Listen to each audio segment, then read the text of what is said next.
आज इथं आपल्याकडं मावळते संमेलनाध्यक्ष ज्यांनी लिहिलंही, वागलेही, बोललेही आणि मावळते संमेलनाध्यक्ष म्हणून मी त्यांना विनंती करतो की आपण मुलाटे सरांनी आपलं मनोगत व्यक्त करावं. 19व्या विद्रोही साहित्य संमेलनाचे आजपासून होणारे अध्यक्ष अशोक राणा यांना मी सूत्र प्रदान केली आहेत हे पहिल्यांदा जाहीर करतो. आपण टाळ्या वाजवा.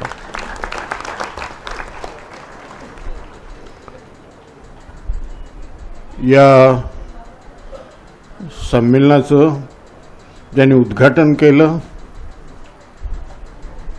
मला ते उत्तम विचारवंत आणि काव्यरसिक या दृष्टीनं फार महत्त्वाचं वाटलं.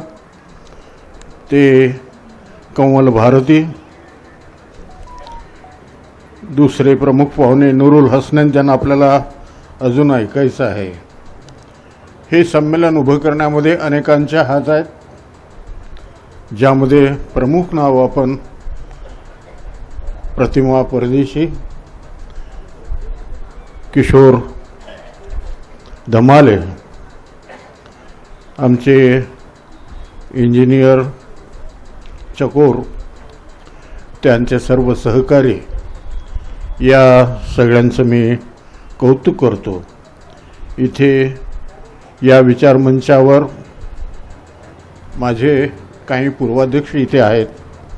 त्यापैकी प्रल्हाद लुलेकर, प्रतिभा आहिरे इथे उपस्थित आहेत. मी त्यांचीही या ठिकाणी दखल घेतो. अंमळनेर या ठिकाणी झालेलं संमेलन हे माझ्या आयुष्यातला किंबहुना विद्रोही साहित्य चळवळीतला एक महत्त्वाचा, अविस्मरणीय अशा प्रकारचा एक टप्पा आहे. श्यामनं त्याची नोंद घ्यावी. श्याम आणि त्याचे सहकारी इथे आलेले आहेत. एक शब्दही न बोलता काम करणारी ही माणसं आहेत. माझ्यासारखा माणूस बोलतो जास्त आणि करतो कमी, त्यामुळे मला त्यांचं विशेष महत्त्व या ठिकाणी जाणवतं. या संमेलनाचा जेव्हा समारोप चालू होता, म्हणजे सगळेच जण किशोरसह प्रतिमाच्या धाकात आम्ही फार असतो विचारांच्या. तिनं मला बोलू दिलं नाही त्यावेळेस समारोपात. हां ठीक आहे, बापाला सांगितलं, बस झालं तुझं आता. पण तिथे पुन्हा पुन्हा उल्लेख झाला की 97वं अखिल भारतीय साहित्य संमेलन, त्याचा कसा फज्जा उडला आहे आणि पुढचं 98वं संमेलन काय होईल असं चिन्ह दिसत नाहीत. पण आपण गेली काही दिवस वर्तमानपत्र उघडून पाहतो आहोत, पानाचे पानं जाहिराती दिलेल्या आहेत. टी व्ही उघडल्याबरोबर तिथे तेच जाहिरातबाजी आपल्याला दिसते आहे. वेगवेगळ्या प्रकारचे नखरे तिथे दिसत आहेत.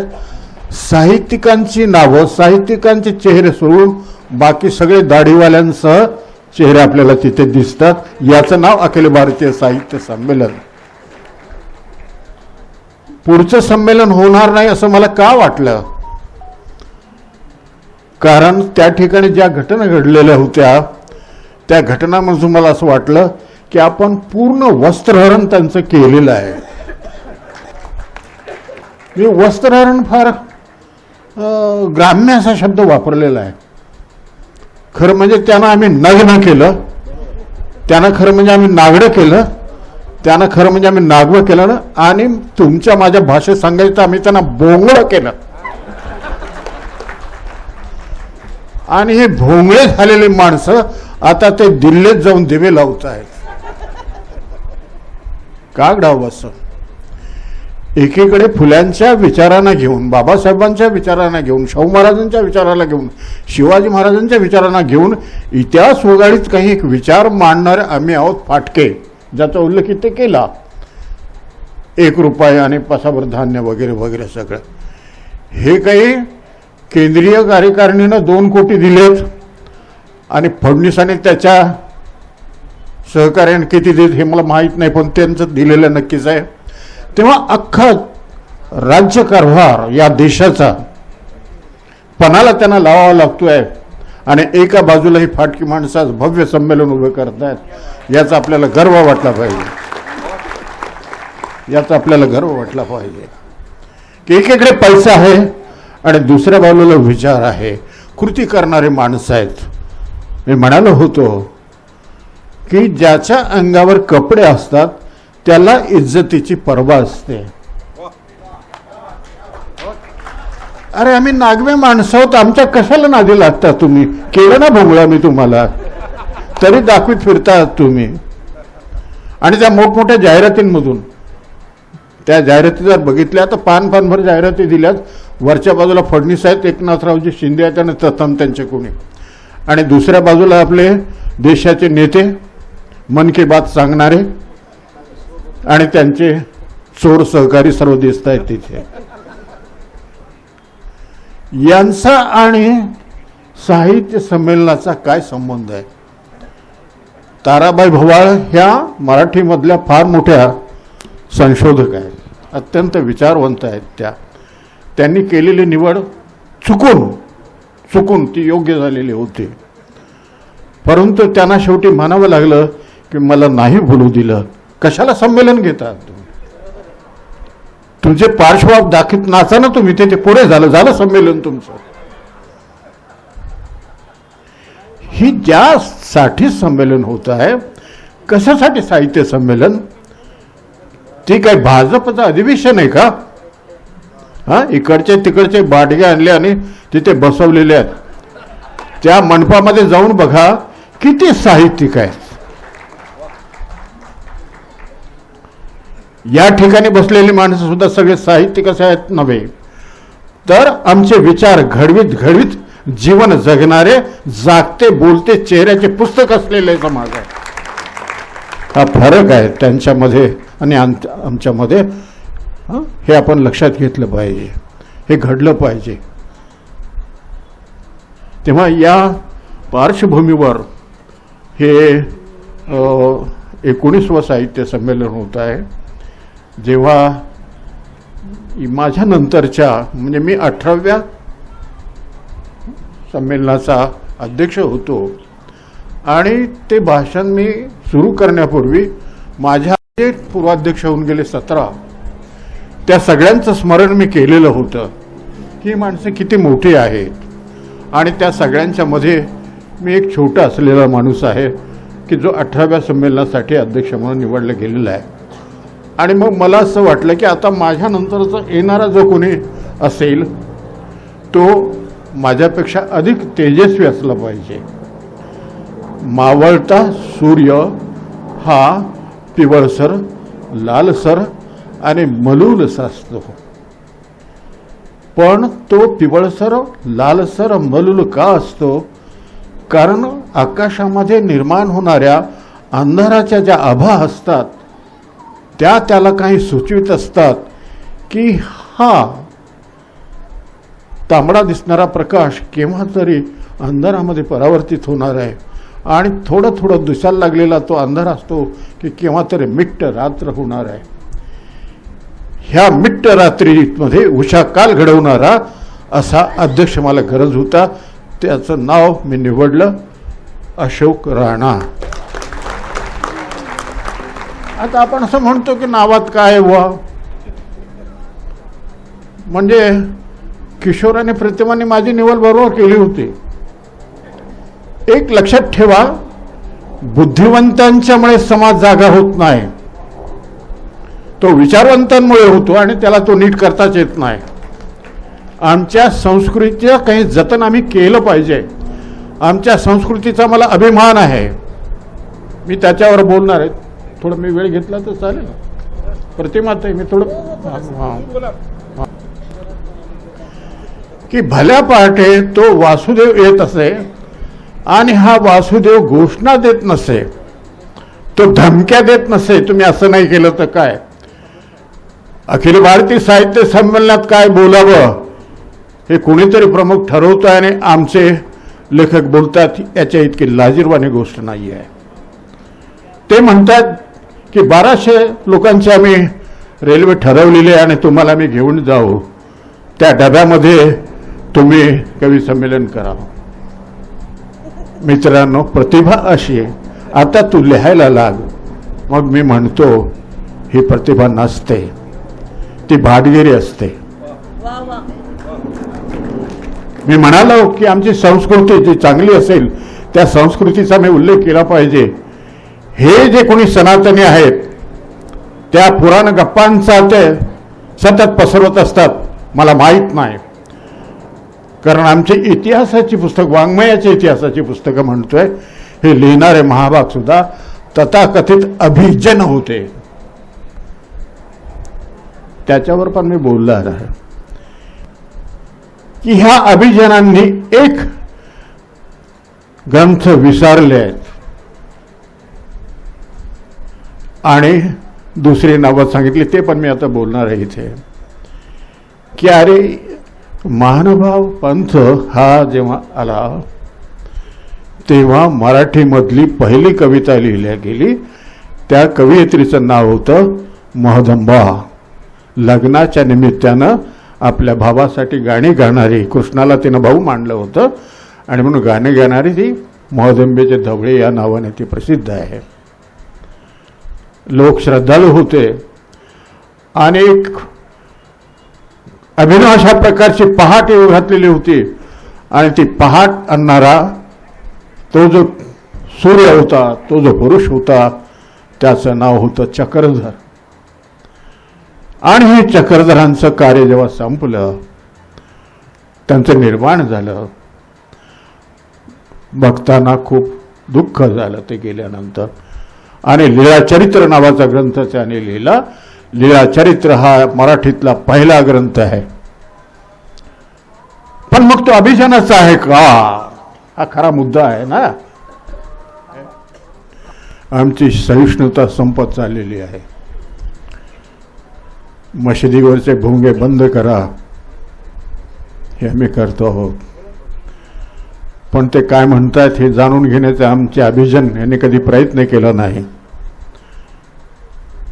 हे अल्लाह, हे देवा, हे परमेश्वरा, तू सर्वांचं कल्याण कर. अल्लाह अकबर मधून काय म्हणतोय तो? अरे अर्थ समजून घे ना. तो मुसलमानांचं कल्याण कर असं म्हणत नाही आहे, समस्त जनांचं कल्याण कर असं म्हणतोय.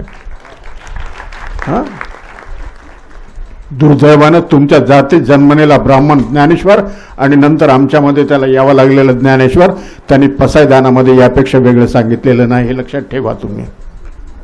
म्हणून आम्ही आदर केला पाहिजे दुसऱ्यांच्या सुद्धा. म्हणून आपले आभार. मी आपल्याला महानुभावपंथी यांच्या ग्रंथासंबंधाने बोलत होतो. त्यांचे जे पवित्र ग्रंथ आहेत त्यामध्ये काही 7 ग्रंथ आहेत, 7 ग्रंथ असं म्हटलं जातं. या ग्रंथांच्या मध्ये एक ग्रंथ आहे, त्याचं नाव आहे रुक्मिणी हरण. रुक्मिणी हरण, कृष्णानं रुक्मिणीचं हरण केलं. हां, कृष्ण म्हणाला होता 2-3दा की Rukmini I love you, I love you. पण तिचं ते खडूस भाऊ आणि सगळे लोक म्हणत होते नाही तू काढायस, आमच्या बहिणीला नाही देणार म्हणून. आणि शेवटी मग ती पॉलिसी करावी लागली, उचलून घेऊन गेला, तो लग्न लावून टाकलं. त्याची गोष्ट म्हणजे रुक्मिणी हरण. याच्यातला कृष्ण ऐकातले रुक्मिणी वगैरे याच्याबद्दल बोलायला मी काही संत वगैरे नाही आहे. हा ग्रंथ तयार झाल्यानंतर पूर्वीचा काळ होता की राजे लोक असत आणि राजे लोक आपल्या दरबारी विद्वान मंडळी पाळत असत. त्यामध्ये कवी हा असेच असे विशेषतः. आणि ज्याने हे काव्य रचलं रुक्मिणी हरण, त्या कवीचं नाव होतं नरेंद्र. राजानं निरोप पाठविला नरेंद्राला की हे काव्य फार उत्तम झालेलं आहे आणि हे काव्य तू माझ्या नावावर सादर कर. मी राजा आहे, तुला पाहिजे ते देईल. नरेंद्रानं सांगितलं की माझी मान कापून टाकली तरी हे घडणार नाही. त्यांनी सांगितलं की सकाळी माझे सैनिक येतील आणि जेव्हा येतील तेव्हा तू नसशील. ते संपूर्ण काव्य नरेंद्रानं रात्रभर पुन्हा एकदा लिहून काढलं. ती प्रत आजही उपलब्ध आहे. हे आमचे अभिजन सांगत नाहीत, हे अभिजन सांगत नाहीत. तर ते काय करतायत, 1200 लोकांची तिकीट काढलेली दिल्लीवरची आणि त्यांच्या तालावर डब्यातून कवी संमेलन, कथाकथन आणि त्या काही तुकार प्रकारचे विचारधारेबद्दल ते परिसंवाद करीत दिल्लीला पोहोचतात. ही शर्मेची गोष्ट आहे सगळ्या साहित्यिकांच्यासाठी. आम्ही त्यातले नाही आहेत याचा मला अभिमान वाटतो आणि आपल्या सगळ्यांचा सुद्धा अभिमान वाटतो. साहित्य ही गोष्ट विकण्यासाठी नसते. साहित्याचा हृदयाशी संबंध असतो. हृदयातून नेमलेला उद्गार हा कोणी वाचण्याची गरज आणि लिहिण्याची गरज नसते. प्रसंग फार कमी येतात. म्हातारा झालो आता काही फरक पडत नाही आहे. माझ्या घरी माझ्या बायकोला ओळखणाऱ्या इथं अनेक माझ्या मुली आहेत. त्याने सांगू नये सगळं. प्रसंगाने जेव्हा ती माझ्या डोक्यातून हात फिरवते किंवा मला काही देते तेव्हा मला काय काय वाटतं ते मी बोलत नाही. ते मी लिहून काढतो. ते असतं काव्य, ते असतं साहित्य. हे बोलून दाखवण्याची गोष्ट नसते, ती साहित्याची गोष्ट नसते. आम्ही असे साहित्यिक आहोत की आम्ही अंतरीच्या व्यथा, आमचं मन काय म्हणतंय. मागच्या मी माझ्या भाषणात म्हणालं होतं की मन की बात सांगतोयस तो दर आठवड्याला. हरामखोरा जरा आमची सुद्धा बात सांगणार आहे.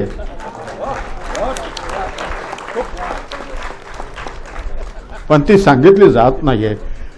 ती सांगितली जात मी हे का बोलतोय. मी अशोक राणा यांची क्षमा मागतो की त्यांना अधिक मी वेळ द्यायला पाहिजे. पण मावळत्या अध्यक्षानं काही जर बोललं नाही तर ते बरं नाही. एक आणि मला वाटतं की अशोक राणा माझ्या पुढे ते विचार मांडतील नक्कीचपणे की याच महिन्यामध्ये आम्ही 2, 3, 4ला हे संमेलन केलं. अमळनेर सारख्या ठिकाणी त्याला उत्स्फूर्त खूप प्रतिसाद मिळाला आणि त्यानंतर आज मी उभा आहे. या 1 वर्षात काय घडलं. 1 वर्षात ते संमेलन संपलं आणि आम्ही दुसऱ्या संमेलनाला लागलो. असं घडलं का. एवढंच काय झालं का. आणि मग घेतलं तर कशासाठी संमेलन त्यावेळी घेतलं होतं आणि आता तरी कशासाठी घेतात. तेव्हा आपलं काम आहे की या वर्षभरामध्ये काय घडलं हे अस्ताला जाणाऱ्या सूर्याने सांगितलं पाहिजे. सूर्य मलोल का झाला आहे या चिंतेनं की याचा विचार उद्याचा सूर्य करेल का नाही करेल, या जनतेचं काय होईल यासाठी मी बोलतोय. मी मणिपूरचा उल्लेख केलेला होता. त्यातल्या काही सगळं मी इतिहास सांगणार नाही. आपल्या सगळ्यांना माहीत आहे की मणिपूरचा उल्लेख केला होता. मणिपूरचा उल्लेख कोणीतरी कालही मला वाटतं कदाचित प्रतिमानेच तो केलेला होता. मणिपूरला जे काही घडलं त्याच्यानंतर थांबलंय का. म्हणजे जे मणिपूरमध्ये घडत होतं ते महाराष्ट्रातल्या बीड जिल्ह्यामध्ये आणि बीड जिल्ह्यातल्या वैजनाथाचं मंदिर असलेल्या शहरामध्ये सुद्धा घडत आहे. बदलापूरला काय घडतंय. असंख्य ठिकाणी 3 वर्षाच्या 4 मुलींच्या चिमुरड्यांवर अत्याचार केला जातो, बलात्कार केला जातो. आणि तुम्ही गृहमंत्री आहात आणि तुम्ही मुख्यमंत्री पण आहात. काय राज्य चालवतात तुम्ही. सुटलाय प्रश्न का वाढलाय. याच्याबद्दल आम्ही काय करायला हवंय की तुमचं पत्र आल्याबरोबर आम्ही हुरळून जायला हवं आणि तुमच्यामध्ये आमचं संमेलन डिझॉल्व्ह करून तुमच्या सामील व्हावं. हरामखोरांच्या टोळीमध्ये आम्ही सामील व्हावं. आम्ही नाही हे करणार. कारण हा शब्द बोलायला तुम्ही आम्हाला देणार नाही. आमच्या जिभाकाची तुम्ही छाटून टाकाल. अजूनही टाकू शकता. मी इथे उभा आहे. काही फरक पडणार नाही त्यामध्ये. हे एवढ्याच बाबतीत घडले नाही. किती गुन्हे घडत आहेत, किती भ्रष्टाचार घडतोय आणि राज्याची धुरा चालवणारे सरदार आणि त्यांचे प्रमुख काय करतायत. अरे पार्लमेंटमध्ये तो गृहमंत्री जो स्वतःला म्हणवतो तो त्याला सहकार खातं सुद्धा त्याच्याकडे आहे. सहकाराचा अर्थ त्या हरामखोराला माहिती नाही. मला येऊन विचार म्हणाव त्याला.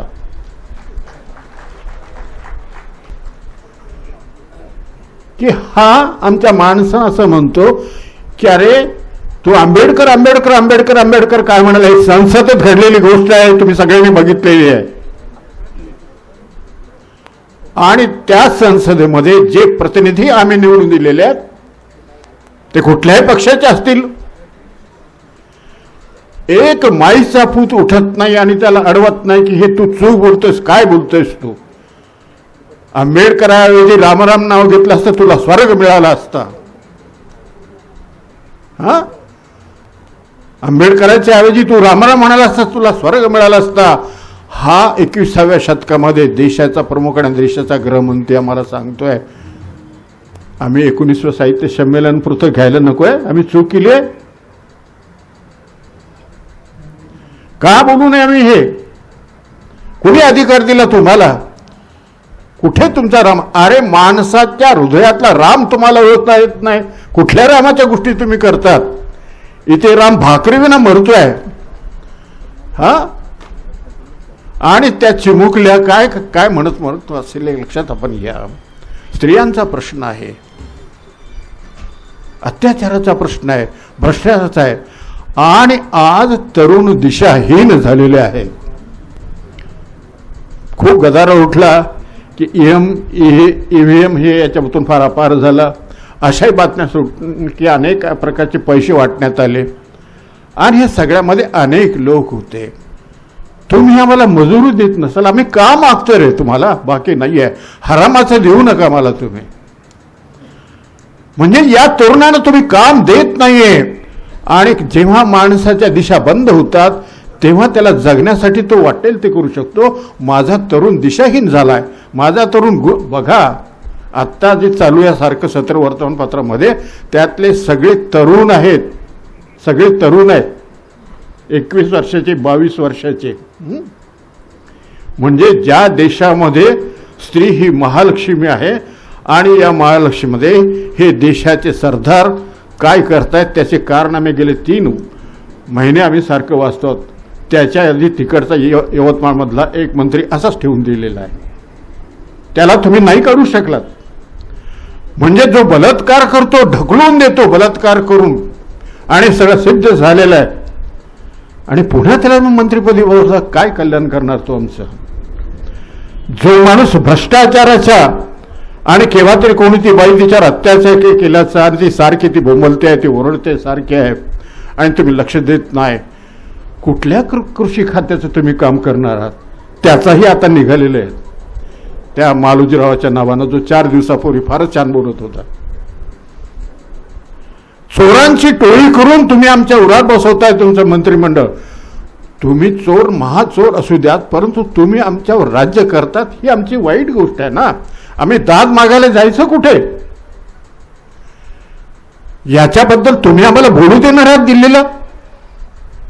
तुम्हाला सहन होईल सगळं बोललेलं आम्ही? आणि मग मागे मी बोललो होतो की शेतकरी इतक्या दिवसापासून आंदोलन करतायत राजधानीमध्ये दिल्लीमध्ये, त्यांच्यासाठी तुम्ही त्यांची वाहनं चालवत म्हणून खेळे ठोकतायत, तुम्ही त्यांच्या अंगावर ट्रॅक्टर घालतायत, त्यांना तुम्ही गोळ्या घालतायत, आणि तुम्ही काही बोलत नाही त्याच्याबद्दल देशाच्या प्रमुखांसह. हे तुमचं कृषी खातं आहे. महात्मा फुल्यांनी शेती संबंधीच्या अनेक उपाययोजना शेतकऱ्याच्या असूडमध्ये नोंदवलेल्या आहेत, जमिनीच्या धूप होण्यापासूनच्या. वाचलं एखादं पान या राज्यकर्त्यांनी? वाचलंय का? वाचलेलं नाही आहे, आणि अंगीकारायचा तर प्रश्नच येत नाही. म्हणजे शेतकऱ्याचे प्रश्न.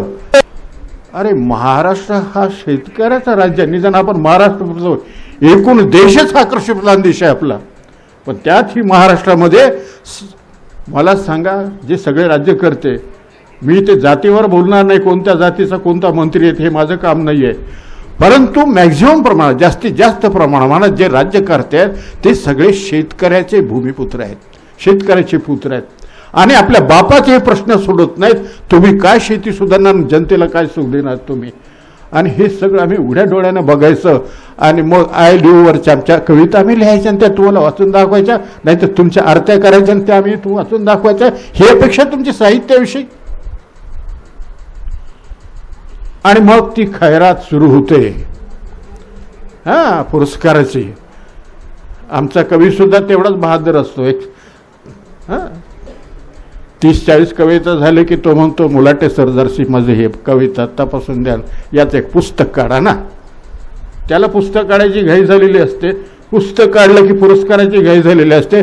गेला बाजार कुठलाही दगडूजी बा धोंडीबा पुरस्कार मला मिळाला तर तो 56 वेळेस त्या पेपरमध्ये छापत असतो.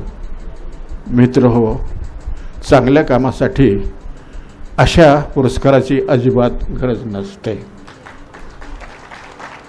उत्तेजन दिलं पाहिजे, उत्तेजनासाठी नक्कीच आहे. कुणीतरी आपल्याला चांगलं म्हटलं म्हणजे बरं वाटतं ना.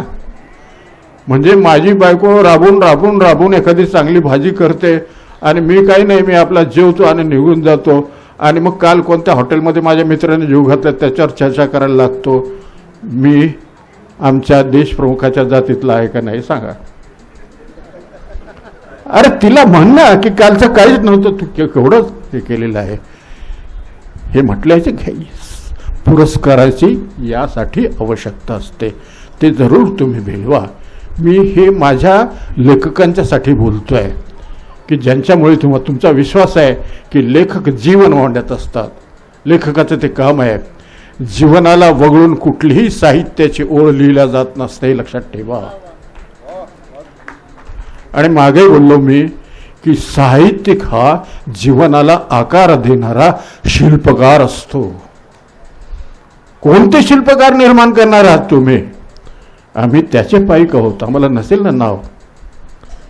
काल परवा माझ्याकडे एक मित्र आला, प्रतिमा मी आता बोलतो, मी जरा तसा कमीच बोलणारा माणूस आहे, पण माणसं दिसले की मला बोलावंसं वाटतं. कमी याच्यामुळे बोलतो की आमचं हे जे कुटुंब आहे ना मला नाहीच बोलू देत. ते आपला वीक पॉईंट आहे. म्हणजे मी मोदीला घाबरत नाही पण आमच्या यांना घाबरतो. ह्यांना नावं नाहीत. म्हणाले अहो एवढी मोठी पत्रिका छापली, एक तरी त्याच्यामध्ये आहे का? तर मी म्हणालो ही नावं तुमच्या ओळखीची नसतील, पण ही नावं माझ्या हृदयाच्या वेदनेच्या ओळखीची आहे. यमक जुळवण्यासाठी, छंदबद्ध करण्यासाठी आणि सिनेमाची गाणी त्याची व्हावीत म्हणूनची आमचे कवी कविता लिहित नाहीत. गरज नाही त्या नावाची. तेव्हा ते आम्ही आहोत आणि त्यांचं हे संमेलन आहे याचा मला खूप आनंद वाटतो. खरं म्हणजे खूप बोलण्यासारखं आहे. मग आम्ही म्हणालो की मग म्हणले म्हणून काय ते ठीक आहे. राणा म्हणाले की बोला, आता तो वेगळा भाग आहे. त्यांना वाटतं काय वडीलधारा माणूस आहे, त्याला कसं रोका आपण म्हणाच लागतं. आपली एक संस्कृती आहे ना. अनेक पोरं मला म्हणतात की तुम्ही आमचे बाप आहात. अनेक पोरं भेटतात माझ्याशी, चांगली 50-55-60 पर्यंतची पोरं भेटतात आणि मला म्हणतात की सर तुम्ही आमचे बाप आहात. आता माझ्याकडे प्रश्न पडतो की बरोबर आहे, हे वयाच्या दृष्टीने तर बाप आपण आहोतच. म्हणजे वय तर वाढणारच ना, जे काय आहे ते नाकारता कसं येईल. आणि आमची संस्कृती आहे की वय वाढलेल्या माणसाला आदर द्यायचा. पण मी म्हणत असतो की मित्रा, तू मला बाप म्हणतोयस ह्याच्याबद्दल धन्यवाद, परंतु मी तुझा बाप होण्याचा लायकीचा नाही वय सोडलं तर. याचं मला भान आहे, याचं मला भान आहे. हे माझं भान जिथे राहो. जोपर्यंत फुल्यांचा विचार आहे, जोपर्यंत बाबासाहेबांचा विचार आहे, शाहू महाराजांचा विचार आहे, शिवाजी महाराजांचा विचार आहे, ज्यांनी हा रस्ता चोखळलेला आहे, ते जोपर्यंत माझ्याजवळ आहे आणि मी जोपर्यंत त्याचा विचार करू शकतो तेव्हापर्यंत मी लिहित राहणार, मी बोलणार. हे आपल्याला मी आश्वासन देतो. या सगळ्यासाठी आपण आलात. मागच्या वर्षी माझी निवड केली या ह्याच्यासाठी, ही फारच मोठी गौरवाची गोष्ट आहे. आमच्या घरी तर विश्वासच बसेना. कोण करायला होतं मला अध्यक्ष, पण म्हणलं झालं बाबा आता काय करणार. बरं किशोरला आणि प्रतिमाला म्हणलं की चला जरा तिला भेटून सांगा. आम्ही सरांना केलं पण नाही सांगितलं त्यांनी सुद्धा. तर काय करावं, कोणीतरी सांगावं लागतं, शिफारस करावी लागते. विश्वास बसत नाही. पुण्याला जेव्हा आकाशवाणीचं केंद्र होतं आणि औरंगाबादला नव्हतं, त्या काळामध्ये पुणे आकाशवाणी तरुण वयामध्ये तो लिहित असेल. तरुण वयात असतं ना, आपल्याला दाखवायचं काय ही फार आयडिया असते. नव्या कवी जे असतील ते लक्षात घ्या. उदाहरण ते सगळं आपण कविता लिहायची, नुसतीच ठेवायची नाही. रविवार फिवार पाहायचा किंवा आपल्या दारावरून कोण मित्र जातोय तो बघायचा किंवा मित्राला शोधायचं आणि त्याला म्हणायचं ये चला तुला चहा पाचतोय मी तुला. त्या नको असलं तर काय जे असेल ते मी तुला देतो पण ये चल माझ्या घरी. आणि मग ते होईपर्यंत टाइमपास तर करावा लागतो ना.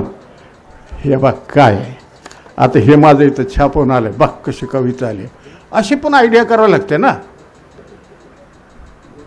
आता वय संपलेलं आहे अशी आयडिया करण्याची. हां, आता सगळीच आयडिया करण्याची संपलेली आहे, सगळ्या प्रकारची आयडिया संपलेली आहे.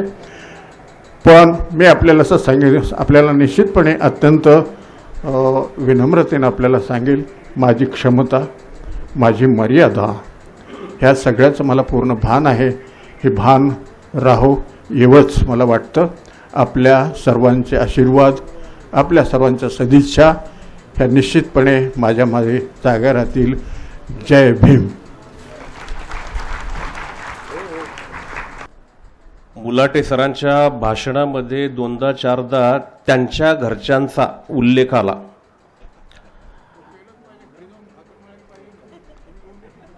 आणि हे काही आजचं उदाहरण नाही. सर शिकवत होते तेव्हा वर्गातही आम्ही एमएच्या वर्गात ते ऐकलेलं आहे. जुनं दुःख म्हणा किंवा जुनं साथ म्हणा, पण तेच म्हणाले आम्हाला घरच्यांना घाबरावं लागतं कारण ते सोबत आणत नाहीत म्हणून. आमचे राणा सर तसे नाही, ते सोबतच घेऊन येतात, त्यामुळे त्यांना भीतीच नाही. हे मावळते संमेलनाध्यक्ष यांनी हे समारोपाचं भाषण केलं आणि नवे संमेलनाध्यक्ष आता आपल्या समोर आपलं मत मांडणार आहेत. पण त्यापूर्वी मी संयोजकांना अशी विनंती करतो की हे बदल जो आहे तो आपल्याला दिसला पाहिजे दृश्य रूपामध्ये. म्हणून यापुढील, आतापर्यंत झालं की नाही मला माहीत नाही, पण यापुढे तरी आपण असं करावं की दरवर्षी जुन्या संमेलनाध्यक्षानं नव्या संमेलनाध्यक्षाला महात्मा फुल्यांची पगडी द्यावी. म्हणजे या फुल्यांच्या पगडीच्या डोक्यावर आहे त्या मेंदूतले विचारही संक्रमित होतील. मी वासुदेव मुलाटे सरांना विनंती करतो की आपण अशोक राणा सरांना पगडी द्यावी. तसेच प्रतिमाताईंना विनंती करतो की त्यांनी शैला राणा यांना ही पगडी द्यावी. हे विचारांचं आदान प्रदान आहे.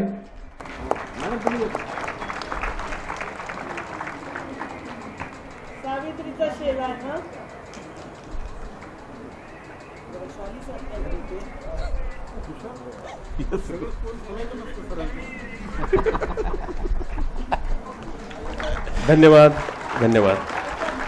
मला वाटतं यापुढे ही पद्धत अवलंबायला हरकत नाही. यानंतर आजच्या संमेलनाध्यक्ष डॉक्टर अशोक राणा यांना विनंती करतो की आपण आपलं मत मांडावं. संपूर्ण जगाला शांतता, समता आणि मानवतेचा संदेश देणारे तथागत गौतम बुद्ध, संपूर्ण भारताच्या अस्मितेचं प्रतीक असलेले छत्रपती शिवाजी महाराज, शिवरायांना जन्म देणारा राष्ट्रमाता राजमाता जिजाऊ, क्रांतिबा ज्योतिबा फुले, राजर्षी शाहू छत्रपती डॉक्टर बाबासाहेब आंबेडकर, लोकशाहीर अण्णाभाऊ साठे, लोकनायक बिरसा मुंडा, संत गाडगेबाबा, राष्ट्रसंत तुकडोजी महाराज आणि परिवर्तनाच्या चळवळींना प्रेरणा देणाऱ्या सर्व महामानवांना अभिवादन करतो. मंचावर बसलेले मान्यवर आणि तेवढ्याच ताकदीचे समोर बसलेले श्रोते दोघांनाही अभिवादन करतो आणि माझ्या भाषणाला सुरुवात करतो. मुलाटे सरांनी फार मोठा एक कार्यक्रम दिला आहे आपल्यापुढे. म्हणजे आपण किती महत्त्वाचं काम करतो याची जाणीव करून दिली आणि फार थेट बोलले ते. हा जो परिसर आहे, ज्या परिसरात आपण वावरतो आहोत, छत्रपती संभाजीनगर हा जो जिल्हा आहे, त्या जिल्ह्याची निर्मिती कशी झाली हे यापूर्वी सांगितलं गेलं. आणि त्यापूर्वी देवगिरीचे यादवांचा उल्लेख केला गेला की देवगिरीचं जे साम्राज्य होतं तिथे मोहम्मद तुघलक यांनी जी राजधानी आणली होती, दिल्लीवरून राजधानीचं स्थान देवगिरीला आणणं, त्याचं नाव दौलताबाद झालं. पुढे दौलताबाद म्हणजे इथे भरपूर संपत्ती आहे, भरपूर समृद्धी आहे. आणि हे आणण्यामागे त्याचा एक निश्चित दृष्टिकोन होता की भारताच्या मधोमध हा अजिंक्य असा किल्ला आहे आणि या ठिकाणी आपण राजधानी केली या देशाची, तर आपण पूर्ण भारतभर तर राज्य करूच, पण भारताच्या परिसरात सुद्धा राज्य करू शकू. त्यांनी खूप सुधारणा केल्या होत्या. ज्याला वेडा महम्मद म्हटलं गेलं तो मुत्सद्दी होता, धोरणी होता.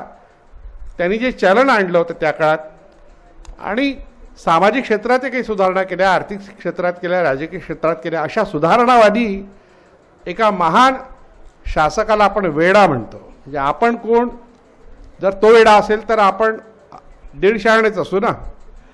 आता समजा ती राजधानी इथे राहिली असती देवगिरीला, तर औरंगाबाद शहर बसवायची गरज पडली नसती, कारण हे शहर इतकं विस्तारलं असतं. मलिक अंबरनी पुढल्या काळात फार मेहनत घेतली. विजापूरच्या दरबारचा एक मोठा सरदार होता, तो शहाजीराजांचा सहकारी होता आणि विशेषतः जलसंयोजन, जलसंधारण या सगळ्या क्षेत्रात, वॉटर कन्झर्वेशन या क्षेत्रातला मोठा तज्ज्ञ होता. त्यांनी खूप मोठ्या प्रमाणात पाणी खेळवलं. अनेक ठिकाणी, अनेक किल्ल्यांमध्ये त्यांनी पाण्याची व्यवस्था केली. अशा एका आणखी वेगळ्या क्षेत्रातल्या शास्त्रज्ञाचं नाव आपण मलिक अंबर नगरी असं दिलेलं आहे. फार सूचक असं आपण कार्य करीत आहात. आपण म्हणजे आता मी काही वेगळं आहे असं नाही.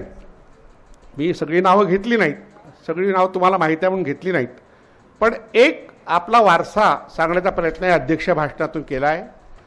तो मोठा वारसा आहे, तो अख्ख्या महाराष्ट्राचा वारसा आहे. मी दिल्लीच्या ऐवजी समजा औरंगाबाद किंवा आताचं संभाजीनगर ही भारताची राजधानी झाली असती तर महाराष्ट्रातलं संमेलन दिल्लीत गेलंच नसतं. हे एक वास्तव आहे. म्हणजे आपण ते पळाले म्हणतो, आपण असं म्हटलं असतं ते आमच्या सोबतच आहेत, सुधारण्याचा प्रयत्न करतायत, आपल्याला खात्री आहे त्यात काही सुधारणा होणार नाही. पैसा प्रचंड आहे, सत्तेचा उन्माद आहे आणि विचारशून्यता आहे, माणसाबद्दलची कणव नाही. संत तुकारामांच्या भाषेत सांगायचं म्हणजे बुडती हे जन देखवेना डोळा, येतसे कळवळा, हा कळवळा ज्यांच्यात नाही अशी माणसं आज सत्तेवर आहेत. म्हणून इथे असतील तर काही फारसा फरक पडला नसता, पण आपण त्यांच्यात जाऊन काही प्रबोधन करू शकलो असतो. आपण आशावादी आहोत, माणसं बदलतात यावर आपला विश्वास आहे. याच परिसरात पैठण नावाचं एक गाव आहे, सगळ्यांना माहीत आहे नाथांचं पैठण म्हणून, कारण ते नाथांचं पैठण गाजलं आणि आजही ते नाथांच्या अवतीभोवती घुटमळत आहे.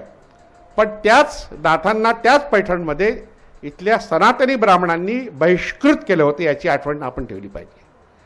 संत ज्ञानेश्वरांना वाळीत टाकणारं जे गाव आहे, आळंदी असेल की आपेगाव असेल, आळंदीला त्यांना आधार मिळाला, पण आपेगाव असेल हे याच जिल्ह्यात आहे. म्हणजे या जिल्ह्यात बऱ्याच घडामोडी घडल्या, पण त्याच्या आणखी आपण मागे गेलो, एक असा फार वैभवपूर्ण असा इतिहास आहे तो सातवाहनांचा. महाराष्ट्रातला आद्य राजवंश म्हणजे ज्या सातवाहनांचा उल्लेख केला जातो ते पैठणचेच. पैठण आणि जुन्नर, जीर्णनगर, जे आपल्या पुणे जिल्ह्यातलं आताचं जुन्नर, ही दोन ठाणी ही सातवाहनांची होती. आंध्रमध्येही त्यांचं राज्य होतं, म्हणून त्यांना आंध्रभृत्य असंही म्हटलं आहे आणि आंध्र सातवाहन असंही म्हटलं आहे. तर अशा या सातवाहनांच्या बाबतची एक महत्त्वाची गोष्ट आहे ती आपल्या साहित्याच्या संदर्भात.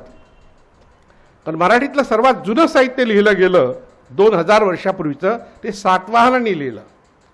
हाल सातवाहनाची जी गाथा सप्तसह्य आहे ते संकलन आहे, लोकसाहित्याचं संकलन आहे, हे खरं आहे.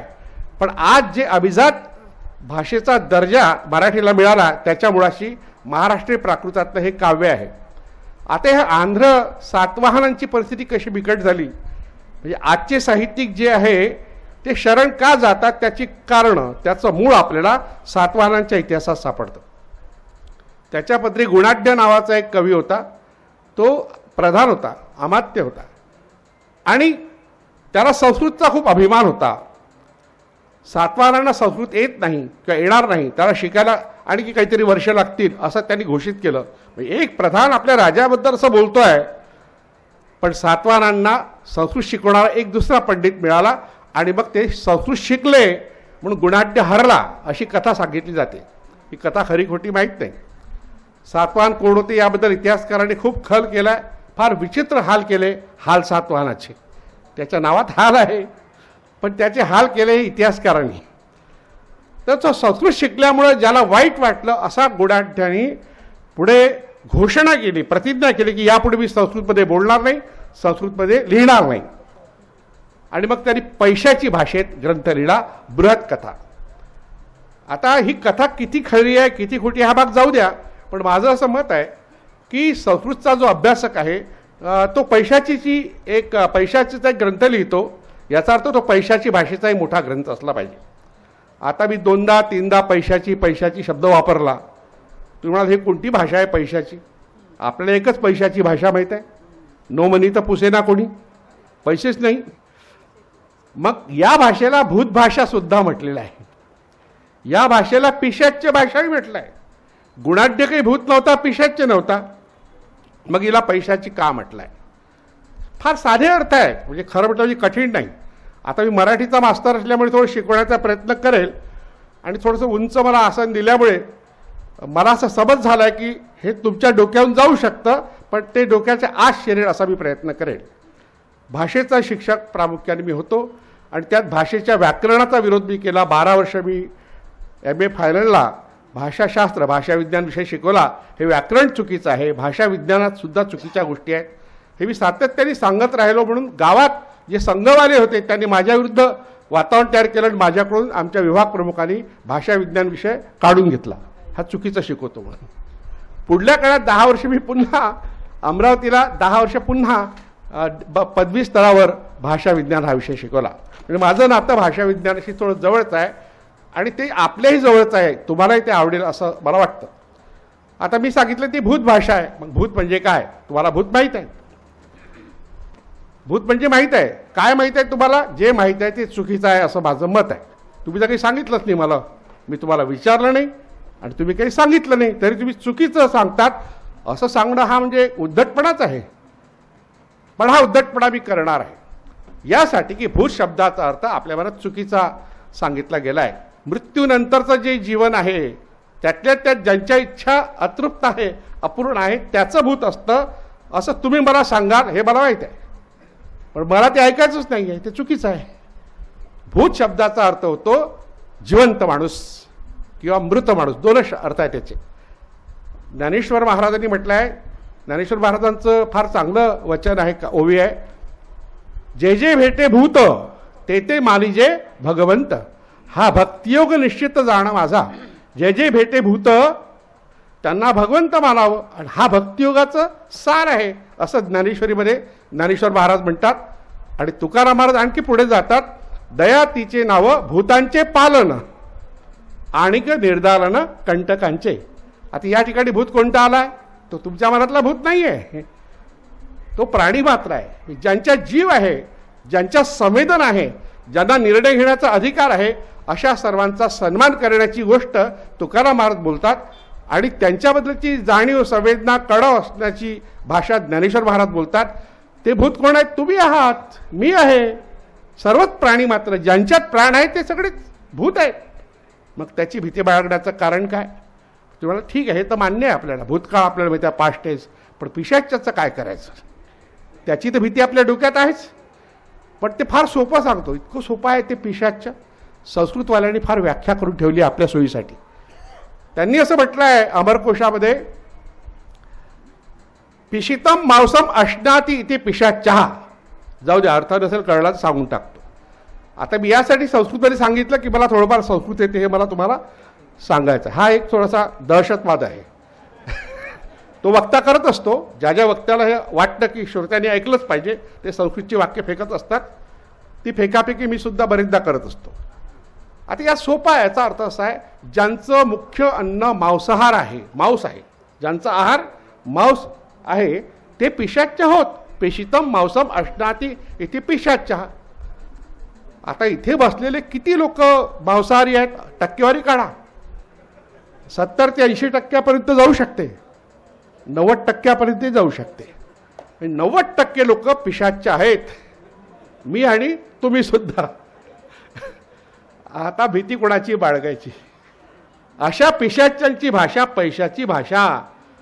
आणि मराठवाड्यात विशेषतः लातूर जिल्ह्यात असलेले देवीसिंग चव्हाण, फार मोठं नाव आहे, डॉक्टर देवीसिंग चव्हाण, यांनी या पैशाची भाषेचा अभ्यास केला. आणि त्यांनी सांगितलं की आपल्या मराठीच्या मुळाशी, आपण जी मराठी भाषा बोलतो त्याच्या मुळाशी पैशाची भाषा आहे. म्हणजे पैशाची भाषेचे बरेच विशेष आपल्या मराठीत आहेत. त्यातला एकच विषय सांगतो जो आपल्या नेहमी कामाचा आहे, पाणी. आता पाणी शब्द वापरला की आपण असं पाहतो, हे काय आणलं पाणी, आपण तर पाणी म्हणतो. हा पाणीचा णचा न होण्याची जी प्रकृती आहे ती पैशाची भाषेची आहे. मोठा ण पैशाची भाषेत नाही आहे, बाणातला ण नाही आहे, नळातला न आहे. आणि हिंदी भाषा असो की आपल्या गावातली जी भाषा असो त्यात मोठा ण येतच नाही कुठे. पण तो आला कसा मराठीत हा एक प्रश्न पुन्हा आहे. तर जैन धर्मीय लोक जे आहेत त्यांचे जे ग्रंथ आहेत बहुतांश, की त्यांचा जो अतिशय महत्त्वाचा जो मंत्र आहे त्याला अणमोकार, अणपासून सुरुवात होत नाही. कुठेच कोणत्याच शब्दाची सुरुवात णपासून होत नाही. पण जैनांच्या नमोकार मंत्राची सुरुवात मात्र णपासून होते. नमो अरिहंताणम, नमो आयर्याणम, नमो गोवत्सायाणम, नमो सव्वसाये साहुणम. आता इथे सुरुवातही णपासून झाली आणि शेवटही णपासून. एकमेव भाषा आहे अशी ज्यात ण आहे. आणि आपल्या मराठी भाषेच्या निर्मिती अपभ्रंश भाषेचा फार मोठा वाटा आहे.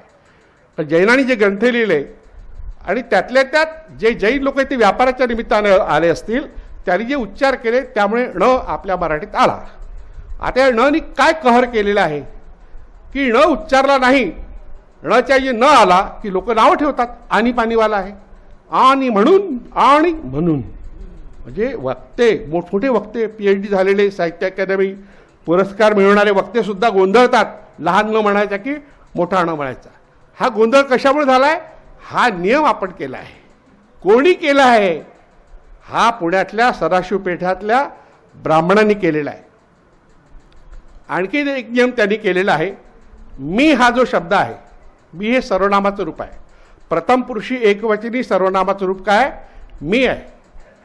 आता ह्या मीला प्रत्यय लागत नाही. दादोबा पांडुरंग तरखडकरांनी व्याकरण केलं, मराठीतलं जे मराठी माणसांनी केलेलं पहिलं व्याकरण. मराठी माणसांनी पहिलं व्याकरण तयार केलं नाही, ते विल्यम कॅन्डीनी केलं.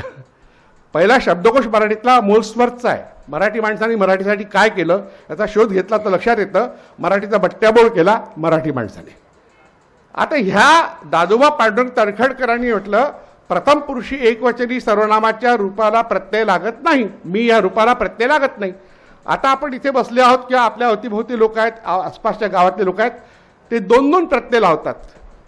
आणि हा दोनपैकी एक प्रत्यय लावण्याचा अधिकार ज्ञानेश्वर महाराजांना होता. म्हणजे 750 वर्षापूर्वी लीळा चरित्रातल्या महदाईसेला होता, माईंभटाला होता, नागदेवाचार्यांना होता, चक्रधर स्वामींना होता, म्हणजे आपल्या पूर्वजांना होता. पण आपल्याला तो अधिकार नाही आहे, तो आपल्यापासून हिरावून घेतलेला आहे. ज्ञानेश्वर महाराज म्हणतात ते शारदा सुंदरी नमिली मिया, मीला या प्रत्यय लागला. मग आपण म्या म्या म्हणतो ना, एखाद्याने म्या म्हटलं तर लोक काय म्हणतात, हा कसा करतो बकरीसारखा म्या म्या, म्हणजे आपण नावं ठेवतो. अरे तो प्रत्यय आहे मराठीतला, आपल्या प्राचीन मराठीतला आहे. ज्या प्राचीन मराठीने आपल्याला अभिजात हा दर्जा दिला तिच्यात हा या प्रत्यय आहे. त्यासोबत आणखी एक प्रत्यय लागतो. मी म्हणलं असं खेड्यापाड्यातला माणूस म्हणत नाही. मराठवाडी बोलीतला असो, सोलापुरी असो, सातारी असो, कोल्हापुरी असो किंवा वराडी असो. कोकणी आणखी थोडीशी वेगळी आहे, पण विशेषतः वराडी बोलीमध्ये हा मी न प्रत्यय लागतो. मीला न प्रत्यय, दोन दोन प्रत्यय लावणारी जी भाषा आहे आपली बोली भाषा, सर्वात समृद्ध भाषा आहे आणि तिला आपण नाव ठेवतो. आणि आता जो मी आहे आपल्या बोकांडी बसलेला, तो का बसला त्याचंही थोडक्यात उत्तर देतो. मग पुढे आपण सातवाराकडे जाऊ, त्याचे काय हाल झाले ते. आपले हा सुरूच आहे. पण आपले हा सुरू आहे, पण एक फार मोठी गोष्ट आपल्या महाराष्ट्रात घडते आहे की विद्रोही सांस्कृतिक चळवळ सुरू आहे. ही मोठी घटना आहे, ही लहानसहान घटना नाही.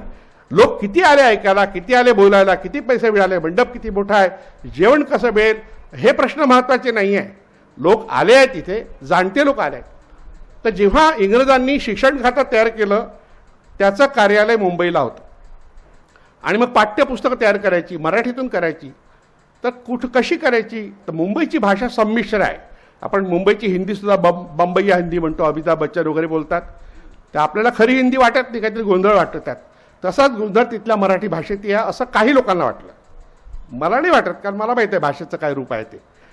पण काही लोकांना वाटलं. ते म्हणाले की पुणेरी लोकांची जी बोली आहे, सदाशिव पेठेतल्या ब्राह्मण लोकांची बोली, पुणेरी म्हणजे सर्व नाही, पुण्यात खूप लोक राहतात, अनेक जाती जमातीचे लोक राहतात, प्रतिमा परदेशी राहतात, किशोर ढबाली राहतात, त्यांची ती बोली नाही आहे. पण दुर्दैवाने त्यांनाही बोलावं लागते, मलाही बोलावं लागते. ही सदाशिव पेठेत राहणाऱ्या ब्राह्मणांच्या घरातली बोली आहे. तिचं व्याकरण अख्ख्या मराठीवर लादलं गेलं आहे सध्या आणि त्यानुसार काही काही नियम करण्यात आले. पाठ्यपुस्तकं सदाशिव पेठेत तयार झाले, छापखाना सदाशिव पेठेत, शिक्षक बनवण्याचा कारखाना बेसिक ट्रेनिंग कॉलेज ते शाळेत ते सुद्धा सदाशिव पेठेत, शिक्षकसुद्धा ब्राह्मण, मग शिकवणारे तेच, पाठ्यपुस्तक लिहिणारे तेच, कथा कादंबऱ्या लिहिणारे तेच. मग त्यामुळे शिक्षक सगळीकडे पसरले अख्ख्या महाराष्ट्रात. ते सगळे पुण्यातल्या सदाशिव पेठेतले ब्राह्मण लोक पसरले. त्यांनी नियम केले. तत्सम तत्सम शब्द ऐकला असेल तुम्ही केव्हा तरी. तत्सम म्हणजे त्याच्यासारखं. तद्भव तद्भव म्हणजे त्याच्यातून झालेलं. ते म्हणजे काय? ते म्हणजे संस्कृत. म्हणजे संस्कृतमधून आलेले शब्द जसेच्या तसे उच्चारावेत, त्यात काहीही बदल करण्याचा अधिकार मराठीच्या प्राध्यापकाला नाही, शिक्षकाला नाही, विद्यार्थ्याला तर मुळीच नाही, लेखकाला तर खूपच हाल होतात. लेखकांचे, कवीचे सगळ्यात जास्त हाल होतात. दुसरा एक प्रश्न असतो नेहमी, ऱ्हस्व लिहायचं की दीर्घ लिहायचं, डावीकडलं की उजवीकडलं. म्हणजे आता हे माझं भाषण प्रूफ रिडिंग केलं किशोर डमालेनी, त्यांना हा जाच सहन करावा लागला असेल. मलाही लिहिताना नाईलाजानी ऱ्हस्व दीर्घ लिहावं लागलं. पण हे ऱ्हस्व दीर्घची जी भानगड आहे ती भानगड केवळ सदाशिव पेठेतल्या ब्राह्मणांच्या बोलीतून आलेली आहे. कारण ते लोक संस्कृतच्या प्रभावाखालची मराठी बोलतात. संस्कृतमध्ये ऱ्हस्व लिहिलं आणि दीर्घ लिहिलं तर शब्दाच्या अर्थामध्ये बदल होतो. त्याला अर्थविभेदकता म्हणतात. ही अर्थविभेदकता मराठी भाषेत नाही. पुष्पा फडके नावाच्या फार मोठ्या अभ्यासिका आहेत. अभ्यासिका म्हटलं की बरोबर वाटत नाही, अभ्यासकच आहेत. पुन्हा पुल्लिंग स्त्रीलिंग भेदभाव कशाला करायचा. तर त्यांनी मराठीसाठी लोकनागरी नावाचा ग्रंथ लिहिला. खूप मेहनत करून पद्मगंधा प्रकाशननी तो प्रकाशित केला. त्यात त्यांनी स्पष्टपणे लिहिलं आहे की मराठीमध्ये अर्थविभेदकता नाही. यास्मिन शेख फार मोठ्या विदुषी आहेत, आता 100मध्ये त्यांनी पदार्पण केलेलं आहे. त्यांनी त्यांच्या पुस्तकातसुद्धा लिहिलं आहे, तुम्ही ऱ्हस्व लिहा की दीर्घ लिहा, शब्दाच्या अर्थात बदल होत नाही. मग कुठे होतो? संस्कृत भाषेमध्ये होतो, मराठीत होत नाही. पण आपण नियम केला, इक इत उत हे जे प्रत्यय आहे, इक म्हणजे नागरिकमधला इक, उत म्हणजे जागृतमधला उत, आणि इत बऱ्याच ठिकाणी येतो. तर हे सगळे शब्द जे आहे ते ऱ्हस्व लिहावे, हा संस्कृतचा नियम आहे. तो मराठीवर लादला गेला. पुढे एक आणखी नियम केला गेला की मराठी शब्दाला प्रत्यय लावताना ऱ्हस्व दीर्घ प्रत्यय जे लागतात त्यात ऱ्हस्व लागत नाही, दीर्घच लिहावात. तिथे सोय करून ठेवली आहे.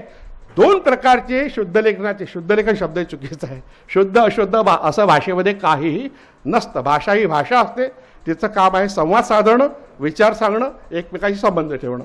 तर अशा तऱ्हेने शुद्धलेखन शब्द हा आपल्या बोकांडी इतके वर्ष बसला. शुद्धलेखनाचे नियम, शुद्धलेखनाचं पुस्तक. आत्ता या 5-10 वर्षात आपल्या महाराष्ट्र सरकारने निर्णय घेतला की यापुढे शुद्धलेखन शब्द वापरायचा नाही, प्रमाण लेखन वापरायचं आहे. ठीक आहे, तुम्ही एक नवीन शब्द आपल्याला दिला, पण या इत उतचं काय करायचं, ऱ्हस्व दीर्घचं काय करायचं? डॉक्टर वेभी कोलते यांनी 50 वर्षांपूर्वी एक मोठं आंदोलन केलं होतं. ते म्हणजे अनुस्वार नाहीसा करण्याचं. त्याचवेळी त्यांनी म्हटलं ऱ्हस्व दीर्घची भानगड संपवा, तत्सम तद्भवची भानगड संपवा. 1973ची गोष्ट आहे. आणि त्यांनी काय केलं, एक फार मजेदार काम केलं. त्याने एक नाटक लिहिलं सोडचिठ्ठी नावाचं. आणि त्या नाटकाच्या कव्हरवर एक सुंदर तरुणी आणि सुंदर तरुण, तरुणाला सुंदर नाही म्हणत, काहीतरी आणखी वेगळं म्हणत असतील, राजभिंडा काही का असे ना, तरुण होता तो, ती तरुणी होती, हे खरं. आणि प्रेम झाल्यावर कसं असतं, तरुणी कशी का असे ना, तिला सुंदरच दिसते त्याला ती. तर तो असं म्हणतो, एखाद्या सुंदर तरुणीच्या चेहऱ्यावर मुरुमाच्या पुटकळ्या उठाव्यात, तशी मराठी भाषा सुंदरीच्या चेहऱ्यावर अनुस्वाराच्या पुटकळ्या उठल्या आहेत. आणि अनुस्वार नाहीसे करावेत हे सांगण्याकरता डॉक्टर वेभी कोलतेंनी नाटक लिहिलं. मग नियम केला आणि मराठी साहित्य महामंडळाने तो मान्य केला, कारण ते विदर्भ साहित्य संघाचे अध्यक्ष होते. पुढे आता हे अनुसार काय प्रकार आपल्याला माहीत नाही, याचा सामना आपल्याला करावा लागला नाही. पण गेल्या पिढीला तो सामना करावा लागला. बुलाटे सरांच्याही पिढीला मलाही करावा लागला, थोडाफार, खूप नाही पण थोडा. मी लगेच भाषा विज्ञानाकडे वळल्यामुळे मी विद्रोह केला, भांडण केलं आणि सांगत राहिले चुकीचं आहे. आता केले पाहिजे असं तुम्ही उच्चारता का कधी? केले पाहिजे, एकारांत एखादा क्रियापद असेल तर त्याच्यावर अनुस्वार द्यावा असा नियम आहे, तो जुना नियम. आता हा अनुस्वार आला कसा, म्हणजे गरज आहे का याची? तर त्याला कारण होतं की ही बहुतेक मंडळी जी होती सदाशिव पेठेतली ब्राह्मण मंडळी, ही कोकणातून आली होती. आणि कोकणाचा जो समुद्रकिनारा आहे त्यात खारं वारं असतं. त्या खाऱ्या वाऱ्यामुळे बहुतेकांना सर्दी झालेली असते. आणि मग काहीही ते ते अनुस्वार येतो. आपण काय करायचं त्याच म्हणजे नाईलाज. आता आपल्याकडे नाईलाज म्हणत नाही, नाविलाज म्हणतात. हाही आणखी एक वेगळा प्रॉब्लेम आहे भाषेचा. ई म्हटलं की वाईट, वी म्हटलं की चांगलं, असं काहीतरी आपलं. ळ म्हटलं की वाईट चांगलं, य म्हटलं की वाईट. आणखी इतके प्रॉब्लेम आहेत भाषिक न्यूनगंडाचे आपले. त्यावर एक प्रकल्प केला होता 25-30 वर्षापूर्वी. तशा तरी हा अनुस्वार कसा आला, त्यांच्या उच्चारामुळे आला. त्यांचा उच्चार होत होता, मग विभी कुलती नियम केला, ज्या ठिकाणी खणखणीत नासिकोच्चार होत नसेल त्या ठिकाणी अनुस्वार देऊ नये. ज्या ठिकाणी खणखणीत नासिकोच्चार होतो त्या ठिकाणी अनुस्वार द्यावा. तंटा, खंटा, घंटा आहे ना, पंप, या ठिकाणी खणखणीत होतो. आणि अनुनासिकाच्या ऐवजी अनुस्वार द्यावा. अनुनासिक अनुस्वार यातील फरक आहे. अनुस्वार म्हणजे क ख ग घ ङ, च च ज ज य, ट ट ड ड न, त त द द न, प प ब ब म. हे ङ जे आहे ना त्याला अनुनासिक म्हणतात. याला आणखी परस्वर्ण हा एक शब्द आहे, हे लावू नये. पंप लिहायचं असेल तर म लावायची गरज नाही, अनुस्वार द्यावा. हे सगळे नियम 50 वर्षापूर्वी झाले. आणि त्यातून एक मोठा बदल झाला. अनुस्वाराची जी गर्दी होती ती नाहीशी झाली. पण डॉक्टर भी कोलतेचं म्हणणं आहे, सगळ्यात मोठी समस्या जी आपली मराठीची आहे ते ऱ्हस्व-दीर्घाची आपण निर्माण केली आहे. आणि संस्कृतचं व्याकरण स्वीकारल्यामुळे मराठीच्या ते लागूच होत नाही. पण त्यांनी अजून चालतोची वाट या त्यांच्या आत्मचरित्रात लिहिलं आहे. माझ्या आयुष्यातलं शेवटलं काम जे राहून गेलं, ऱ्हस्व-दीर्घ मी नाहीसा करू शकलो नाही. आता विद्रोही साहित्य संमेलनाची जबाबदारी आहे ही ऱ्हस्व-दीर्घची समस्या कशी सोडवायची. अनुस्वाराची सुटलेली आहे. तत्सम आणि तद्भव संस्कृतमधले शब्द आलेले आहेत, जसेच्या तसे लिहिण्याची जबरदस्ती आहे ती कशी नाहीशी करायची. आता हे तिकडून आलेले आहे. ते का आले त्याला कारण आहे. एक फार मोठे विद्वान होऊन गेले 70-80 वर्षापूर्वी, श्रीपाद महादेव माटे. श्रीपाद महादेव माटे हे कोकणस्थ ब्राह्मण होते. कोकणस्थामध्ये सर्वोच्च जे ब्राह्मण असतात चित्पावन नावाचा एक प्रकार आहे. त्याच्याशी आपल्याला सामना करावा लागतो. ते बहुतेक गोरे असतात पण कधी कधी काळे असतात. सावरकर चित्पाव होते पण काळे होते. टिळक चित्पाव होते पण काळे होते. ते काळे का होते याचा शोध लोकांनी घेतला पुढे, तो आपला विषय नाही आहे. क्रॉस ब्रीड हरदास साहेबांनी सिद्धांत मांडला क्रॉस ब्रीड. आता हा आणखी वेगळा विषय आहे, तिथे आपण नाही जाऊया. पण महत्वाचं खूप शब्द आहे, संताप आहे आपल्या मनात. अशा तऱ्हेने हे जे संस्कृतचे शब्द का आले त्याला कारण ही मंडळी संस्कृतची अभ्यासक तर होतीच होती, पण लहानपणी प्रत्येक मुलाला ब्राह्मणांच्या घरात प्रामुख्याने स्तोत्र श्लोक म्हणायला लागतात. आपल्या घरात ही परंपरा नाही आहे. तर त्यामुळे ती जशी तर तसे शब्द मराठी भाषेत आले. श्रीपाद महादेव माटेबद्दल बोलत होते, ती चित्पाव होते पण ते अस्पृश्यता निर्मूलनाच्या कार्यात होते म्हणून त्यांना महार माटे म्हटलं जायचं. सुधारक होते ते. त्यांनी एक फार छान लेख लिहिला आहे, भाषाभिवृद्धीची सामाजिक दृष्टी. हा लेख आता मला लुलेकर सरांनी आठवतो, मुलाटी सरांनी आठवतो, जुन्या लोकांना आठवतो, नवीन लोकांना तो बहुतेक माहीत नाही. त्यात त्यांनी म्हटलं आहे, फार महत्त्वाचा आहे हा निबंध. त्यात त्यांनी म्हटलं आहे की हे जे शब्द आले आहेत आपल्या मराठीमध्ये, काही वाक्प्रचार आले ते ब्राह्मणांच्या बोलीतून आले आहे. सव्यापसव्य कोण करीत बसतो. आता हे वाक्य मी उच्चारलं. आता आपल्याला नाही कळणार सव्यापसव्य. ब्राह्मण लोक जेव्हा काही विधी करतात त्यांचे तर्पण विधी वगैरे, तर हे जानवा इकडलं तिकडे डावीकडलं उजवीकडलं डावीकडे करत राहतात. ते का करतात आपल्याला माहीत नाही. आपल्याला ते कशाला करतात हे राहू द्या, जानवा आहेत त्याच ठिकाणी, पण ते करण्याचा विधी आहे. हा मंत्र म्हटला की डावीकडे जानव करायचं, अमुक मंत्र म्हटला की उजवीकडे जानव करायचं, याला म्हणतात सव्य अपसव्य. मग टिळक काय म्हणतात आपल्या अग्रलेखात, कोण सव्य अपसव्य करीत बसतो. आता अर्थ नाही कळला ना आपल्याला, म्हणून ते म्हणतात ब्राह्मणांच्या बोलीतले हे वाक्प्रचार आणि शब्द आल्यामुळे मराठी ब्राह्मणी झाली आहे. आणि पुढे त्यांनी फार महत्त्वाची गोष्ट सांगितली, जर इतर जाती जमातीतले लोक लिहायला लागले तर त्यांची संस्कृती त्यात येईल, त्यांची भाषा येईल, त्यांचे वाक्प्रचार येतील, त्यांचे शब्द येतील आणि मराठी समृद्ध होईल. म्हणजे भाषा समृद्ध होण्यासाठी एक सामाजिक दृष्टी हवी असते, ती श्रीपाद महादेव माटे यांनी 70-80 वर्षापूर्वी आपल्याला दिली. आणि फार चांगली गोष्ट झाली की बाबासाहेब आंबेडकरांचं जे आंदोलन चाललं फार काळ, महात्मा फुलेंनी तर एक दिशा दिलीच होती, पण बाबासाहेब आंबेडकरांनी मोठ्या प्रमाणात जे काही सामाजिक परिवर्तनाचं आंदोलन चाललं त्यातून दलित साहित्य ही चळवळ पुढे आली. ग्रामीण साहित्य ह्या चळवळीला एक आधार मिळाला. ती जुनी होती पण तिला आणखी आधार मिळाला महात्मा फुलेंच्या विचाराचा. आणि पुढे आदिवासी साहित्य आलं, पुढे भटक्यांचं आलं. ह्या सगळ्या जाती जमातीचे लोक लिहायला लागले.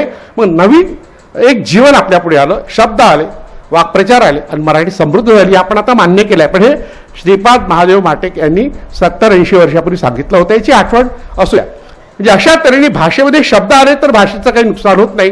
आणि जे काही शब्द आज आलेले आहेत तत्सम आणि तद्भव ते घालवण्याचा एक प्रयोग आपण करायला हरकत नाही. आता आपल्याकडे समजा साखर नसेल तर आपण शेजारून वाटीवर साखर आणतो, पाहुणे आले आहेत काय करायचं, चहा वगैरे करतो आणि मग काही दिवसांनी परत करतो. म्हणजे आपण असं नाही करत जाऊ द्या कशाला परत करायचं. हे जे शब्द आले संस्कृतचे हे काही कारणाने आले, प्रासंगिक आले, अपघात मिळाले, ब्राह्मण लेखक मोठ्या आवडत असल्यामुळे आले आहेत, हे आपण त्याला परत करू टाकूया ना. आपल्या बोलीभाषेत खूप शब्द आहेत ते त्याला पर्यायी शब्द देऊया. हे मराठवाड्यातल्या बोलीने केलं, हे वराडी बोलीने केलं, हे कोकणी बोलीने केलं किंवा सातारा, सांगली, कोल्हापुरी, सोलापुरी या सगळ्या बोलीने केलं तर मराठी आणखी संस्कृत विरहित होईल. ज्या संस्कृतीने आपल्याला न्यूनगंड निर्माण केलाय, रस्वदीर्घाचा एक प्रश्न निर्माण केला, समस्या निर्माण केली आणि तत्सम आणि तद्भवची भानगड केली, तेही दूर होईल. हा महत्त्वाचा मुद्दा म्हणून सुरुवातीला सांगितला. सातवाहनांची गोष्ट महत्त्वाची यासाठी आहे, या पैशाची भाषेचा उल्लेख केला. सर्वसामान्यांची भाषा ती आहे आणि ती आज बोलली जात नाही, ती बोलली जाऊ नये यासाठी कडक नियम करण्यात आले. आपण संस्कृत नाटकं जर पाहिली, वाचली, आता पाहण्याचा योग येत नाही पण वाचली तर आपल्या लक्षात येतं त्यातला राजा संस्कृत बोलतो आणि प्रधान संस्कृत बोलतो, बाकी कोणीही संस्कृत बोलत नाही. का बोलत नाही? त्यांना अधिकारच नाही. राणी सुद्धा संस्कृत बोलत नाही, ती प्राकृत भाषेत बोलते. तिची जी काही बोलीभाषा असेल गावातली ती वीट, चेट, विदूषक हे आणखी बाकी लोक जे आहेत ते त्यांची भाषा बोलतात. त्यामुळे आपल्याला पाली त्या ठिकाणी सापडते, पैशाची सापडते, अर्धभागाची सापडते, अपभ्रंश सुद्धा सापडते. म्हणजे संस्कृत नाटकामध्ये सुद्धा अशा तऱ्हेच्या बोली का आल्या? इतरांना संस्कृत बोलण्याचा अधिकार नव्हता म्हणून. आणि आज अधिकार असून काही फायदा नाही, आपल्या संस्कृतची गरज नाही. आपण संस्कृतचा अभ्यास करू एक ज्ञान भाषा म्हणून आणि एकतर साहित्य म्हणून.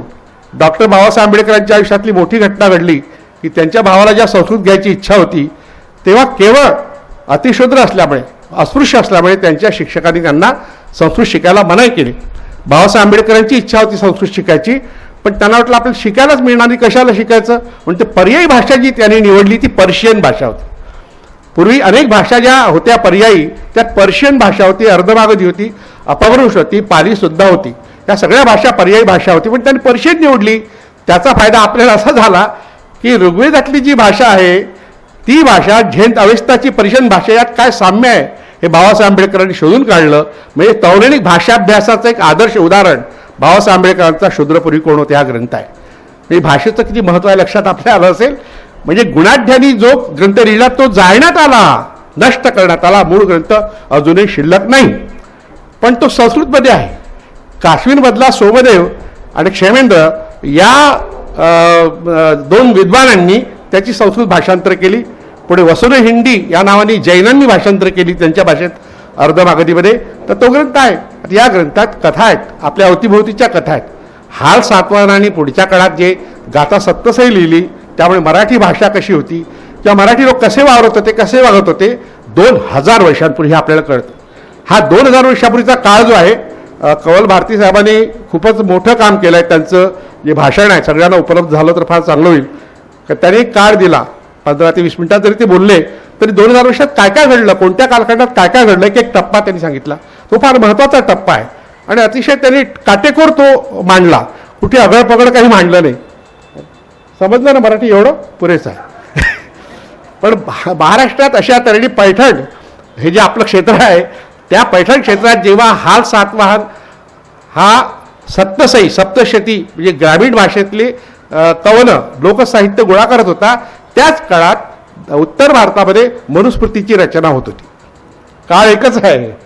त्याच काळात महाभारताची पुनर्रचना होत होती, त्याच काळात भगवद्गीतेची पुनर्रचना होत होती. आता यात हे तिन्ही ग्रंथात काय आहे तर महाभारत आपण एक महाकाव्य म्हणून पाहतो. आता NEP नॅशनल एज्युकेशन पॉलिसी आलेली आहे आणि त्याच्यामध्ये हे महाभारत हे धर्मग्रंथ म्हणून सांगितले जातील, रामायण हा धर्मग्रंथ म्हणून सांगितलं जाईल, भगवद्गीतेला सुद्धा धर्मग्रंथ चुकून म्हटलं जाईल नाही म्हटलं जातं. हे तीनही ग्रंथ जे आपल्या पुढे आले आहेत ते एका विशिष्ट प्रकारच्या ब्राह्मणांच्या शाखेने आणले आहेत आणि ती शाखा म्हणजे भृगु गोत्र. बाबासाहेब आंबेडकरांनी स्पष्टपणे लिहिलं आहे की सुमती भार्गव नावाच्या विद्वानांनी मनुस्मृतीची रचना केली आणि आपल्याला सांगतात मनुनी केली. मनु हा क्षत्रिय होता. जे लोक स्वतःला क्षत्रिय मानतात त्याला खूपच चांगलं वाटतं, मुठभर वास चढते. त्यात मराठी असो, राजपूत असो, यादव असो, खूप लोक जे ओबीसी मधले अनेक जातीचे लोक स्वतःला क्षत्रिय मानतात. म्हणून जर क्षत्रिय होता तर आपण मनुस्मृती मानायला काय हरकत आहे. पण एक साधं उदाहरण आहे, मनुस्मृतीतच लिहिलं आहे ते, आपण काही फारसं शोधायची गरज नाही. त्याच्या प्रत्येक अध्यायात मनुस्मृतीच्या लिहिलं आहे मानवशास्त्रे. त्यांनी म्हटलंय नाही त्यात भृगुप्रोक्तम भृगूंनी सांगितलेलं मनुस्मृतीचा अमुक अमुक अध्याय. हे भृगूंनी सांगितलेलं आहे. भृगु गोत्राच्या एखाद्या विद्वानाचा उल्लेख मनुस्मृती स्पष्ट आहे. मनुचा उल्लेख कुठेच नाही आहे. मनुचं नाव वापरलं गेलं आहे फक्त. जेव्हा राजस्थानच्या बहुतेक जयपूरच्या न्यायालयापुढे मनुचा पुतळा उभारण्याची गरज पडली गुमान लोढाला, तेव्हा त्यांनी क्षत्रियाचा पुतळा नाही उभारला, ब्राह्मणाचा उभारला, ऋषीचा उभारला. याचा अर्थ त्याला माहीत होतं की हे ब्राह्मणांनी लिहिलेली ही मनुस्मृती आहे. आज आपल्यापुढे जे प्रश्न निर्माण केले बरेचसे ते मनुस्मृती निर्माण केलेले आहेत. बाबासाहेब आंबेडकरांनी त्यावर खूप विस्तृत विवेचन केलं आहे. त्यांनी मनुस्मृती दहन केलं. तर हा निर्माण करणारा वर्ग जो होता तो भृगू होता. हे भृगू कुठले होते, म्हणजे आपण थोडं मागे गेलं पाहिजे. हे भृगू होते इराणमधले आणि त्यांच्या बापाचं नाव आहे कश्यप. आता तुमच्यापैकी बरेच लोक जे बाबासाहेब आंबेडकरांना मानतात त्यांना ही समस्या नाही आहे. ते बौद्ध झाल्यामुळे मोकळे झाले, सुटले या कटकटीतून. पण त्यातलाच ओबीसी वर्ग जो आहे तो अजून ब्राह्मणांच्या कचाट्यातून सुटलेला नाही. तो ज्या पूजा करायला एखाद्या मंदिरात जातो त्या ब्राह्मण त्याला विचारतो तुझं गोत्र कोणतं. आपल्याला गोत्रच माहीत नाही. ओबीसींना गोत्र नसते, ओबीसींना कुळ असते. कुळ ही संज्ञा जी आहे ती शेतीशी संबंधित आहे आणि शेतकऱ्यांचं एक कुळ असतं, त्याला चिन्ह असतं. ते आपण आडनावाच्या रूपात पुढे परिवर्तित झालं. त्यावर आता इतकी चर्चा करायला आपल्याला वेळ आहे, पण करू, आपण करत राहू, आपण काही थांबणार नाही. पण गोत्र शब्द विचारल्यावर त्याला उत्तर देता येते. त्या ब्राह्मण म्हणतो तुझं गोत्र कश्यप सांग. लग्नाच्या वेळी सुद्धा आणि पूजेच्या वेळी सुद्धा कश्यप हे गोत्र सांगितलं जातं. हे कश्यप गोत्र काय प्रकार आहे. मी आता गेल्या महिन्यात साळुंखे सरांना भेटायला गेलो होतो. माझ्या एका पुस्तकाचं प्रकाशन त्यांच्या हस्ते होतं. मी त्यांना म्हटलं सर कश्यपावर तुम्ही काही काम केलं आहे काय, कारण मी कश्यपाच्या मागे लागलो आहे. लोक कच्छपी लागला म्हणतात ना, तसं मी कश्यपाच्या कच्छपी लागलो आहे. तर ते म्हणाले की नाही मी केलं नाही, पण तुम्ही करा. पटकन दुसरं वाक्य त्यांचं होतं तुम्ही करा. पण माझ्या प्रश्नातून त्यांना कळलं की मला काय म्हणायचं आहे. हे कश्यप गोत्र कुठलं आहे, हे इराणमधलं आहे. आणि कश्यप गोत्र कॅस्पियन सी जो आहे त्या कॅस्पियन सी त्याचं नावच आहे कश्यप समुद्र. त्या भागात कश्यप कासवांची संख्या मोठी असल्यामुळे कासव खाणाऱ्या लोकांचा एक वर्ग होता. ते स्वतःला कश्यप म्हणत होते. त्याच्या मुलाचं नाव भृगू आहे असं त्यातच लिहिलं आहे. हे ब्राह्मण ग्रंथात लिहिलं आहे, मी माझ्या मला सांगत नाही. आणि ते भृगू ज्या भारतात आले त्या इथली संस्कृती यांनी विस्कटून टाकली. त्यांचं नाव सुद्धा मगी असं सांगण्यात येतं. मी लिहिलं आहे इराणवर. मी गेल्या वर्षी गेलो होतो इराणमध्ये. 2 निबंध 2 लेख लिहिले. 2 दिवाळी ते आले भवताल आणि एक शब्दोत्सव नावाच्या. तर हे मगी म्हणजे कोट तर चित्पावन. पुढचं उत्तर सापडतं पुन्हा. इतकं सोपं आहे अभ्यास करणं. चित्पावन श्रीपाद महादेव माटेनी जे ग्रंथ लिहिला त्यातही त्यांनी म्हटलं हे मगी म्हणजे चित्पावन, भृगू हेही चित्पावन आणि कश्यपाची ती मुलं आहे. मग आपलं काय नातं आहे कश्यपाची, काहीच नाही. आणि गोत्र शब्दाचा अर्थ होतो इंद्रियापासून झालेला. गोत्र शब्दाचे 2 अर्थ आहे. गोत्र म्हणजे गायीचा गोठा, गो म्हणजे गाय, गायीच्या गोठ्याला गोत्र म्हणतात. आणि गो म्हणजे इंद्रिय, इंद्रियापासून झालेला. कश्यपापासून समजा आपले पूर्वज झाले असतील तर आपला बाप ब्राह्मण आहे. तो कुळमी नाही, तेली नाही, माही नाही, मराठा नाही, राजपूत नाही, यादव नाही. आता लक्षात घ्या किती मोठा घोळ आहे धर्मशास्त्रामध्ये. तर हा जो घोळ आहे त्या घोळाचं मूळ आपल्याला मनुस्मृतीत सापडतं. त्या ठिकाणी आणखी एक गोष्ट सापडते ती आपल्याशी आणखी महत्त्वाची आहे, ती म्हणजे व्रात्य. मी थोडक्यात सगळं आशय सांगतोय माझ्या भाषणाचा. गुणाढ्य माझ्यासोबत आहे, सातवाहन माझ्यासोबत आहेत, त्यांना सोडत नाही, ते आहेतच.